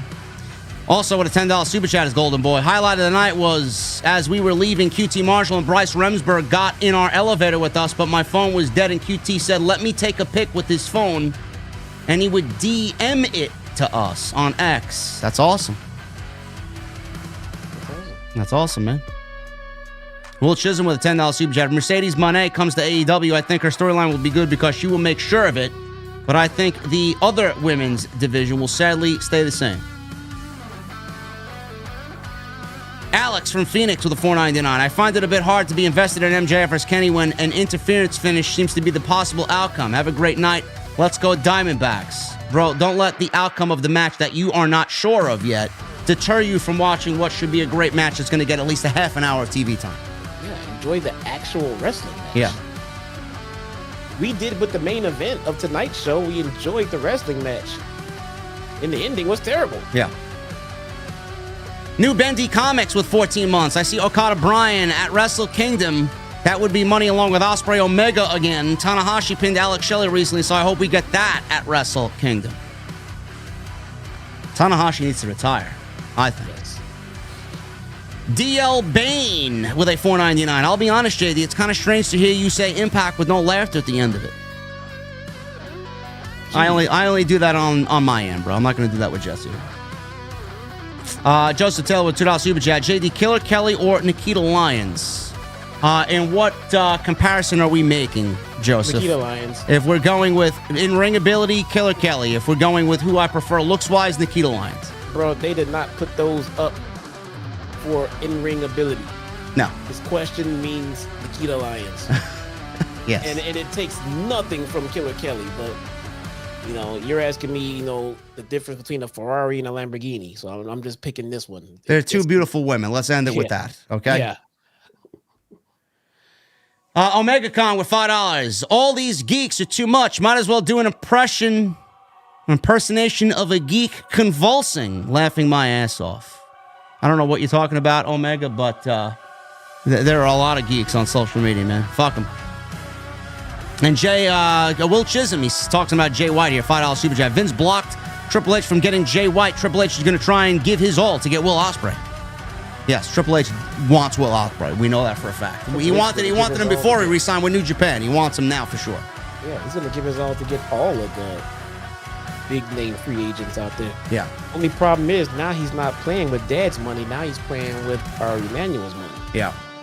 So Ari Emanuel might not see the money in Will Ospreay as if like a Tony Khan would. So I think he ends up there. I think Ospreay is going to make the big money. And someone asked who Barry Bloom is. Barry Bloom represents a lot of the big names to get them big time contracts, man. He is what Scott Boras was to Alex Rodriguez, basically.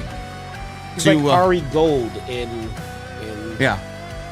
And what was it? Entourage. Yeah. Yeah, that's who he is. Anyway, guys, that is all we got for you here on OTS. We really appreciate you hanging out with us tonight in the live stream here in the OTS venue downstairs in my mother's basement. Really appreciate you guys. I'll be with more content tomorrow on the channel. We got some great stuff coming up tomorrow, some extra. We got some videos going up that hopefully you guys are entertained by. I'll be live again tomorrow night with Andrew Baydala, TNT, rescheduled because my brother got into a minor car accident yesterday, and we didn't do TNT last night because I was just not mentally there, and that's not fair to you guys. But he's all right. My brother is okay. Frank? Yeah. He's good to go. He don't got a car, which is a little shitty because you got to get back and forth to work, but he's all right. It's the most important thing. So Drew and I will be live tomorrow. And then I'll be live Friday with SmackDown, and then we got a whole weekend of content coming, man. Collision, Kenny Omega, MJF. We'll be here for it all. I don't know if Jesse's going to join me on Saturday. We'll figure that out. If not, I'll be here live on Saturday to go over the match with you guys. And please follow us on social media at JDfromNY206, Twitter, Instagram, TikTok, and Cameo. Follow Jesse at Chi-Town Smart. Go follow him on YouTube as well for tomorrow's Impact post show. Yes. Impact. Yes. TNA. Join me. And not this asshole. We're not going to be live when Jesse's live. Don't worry. Okay, good. All right. There we go. Hit that thumbs up, guys. Thank you for the super chats. And I will see you back tomorrow night with Andrew Baydala right here for Thursday Night Titans right here on OTS. I'll see you guys later.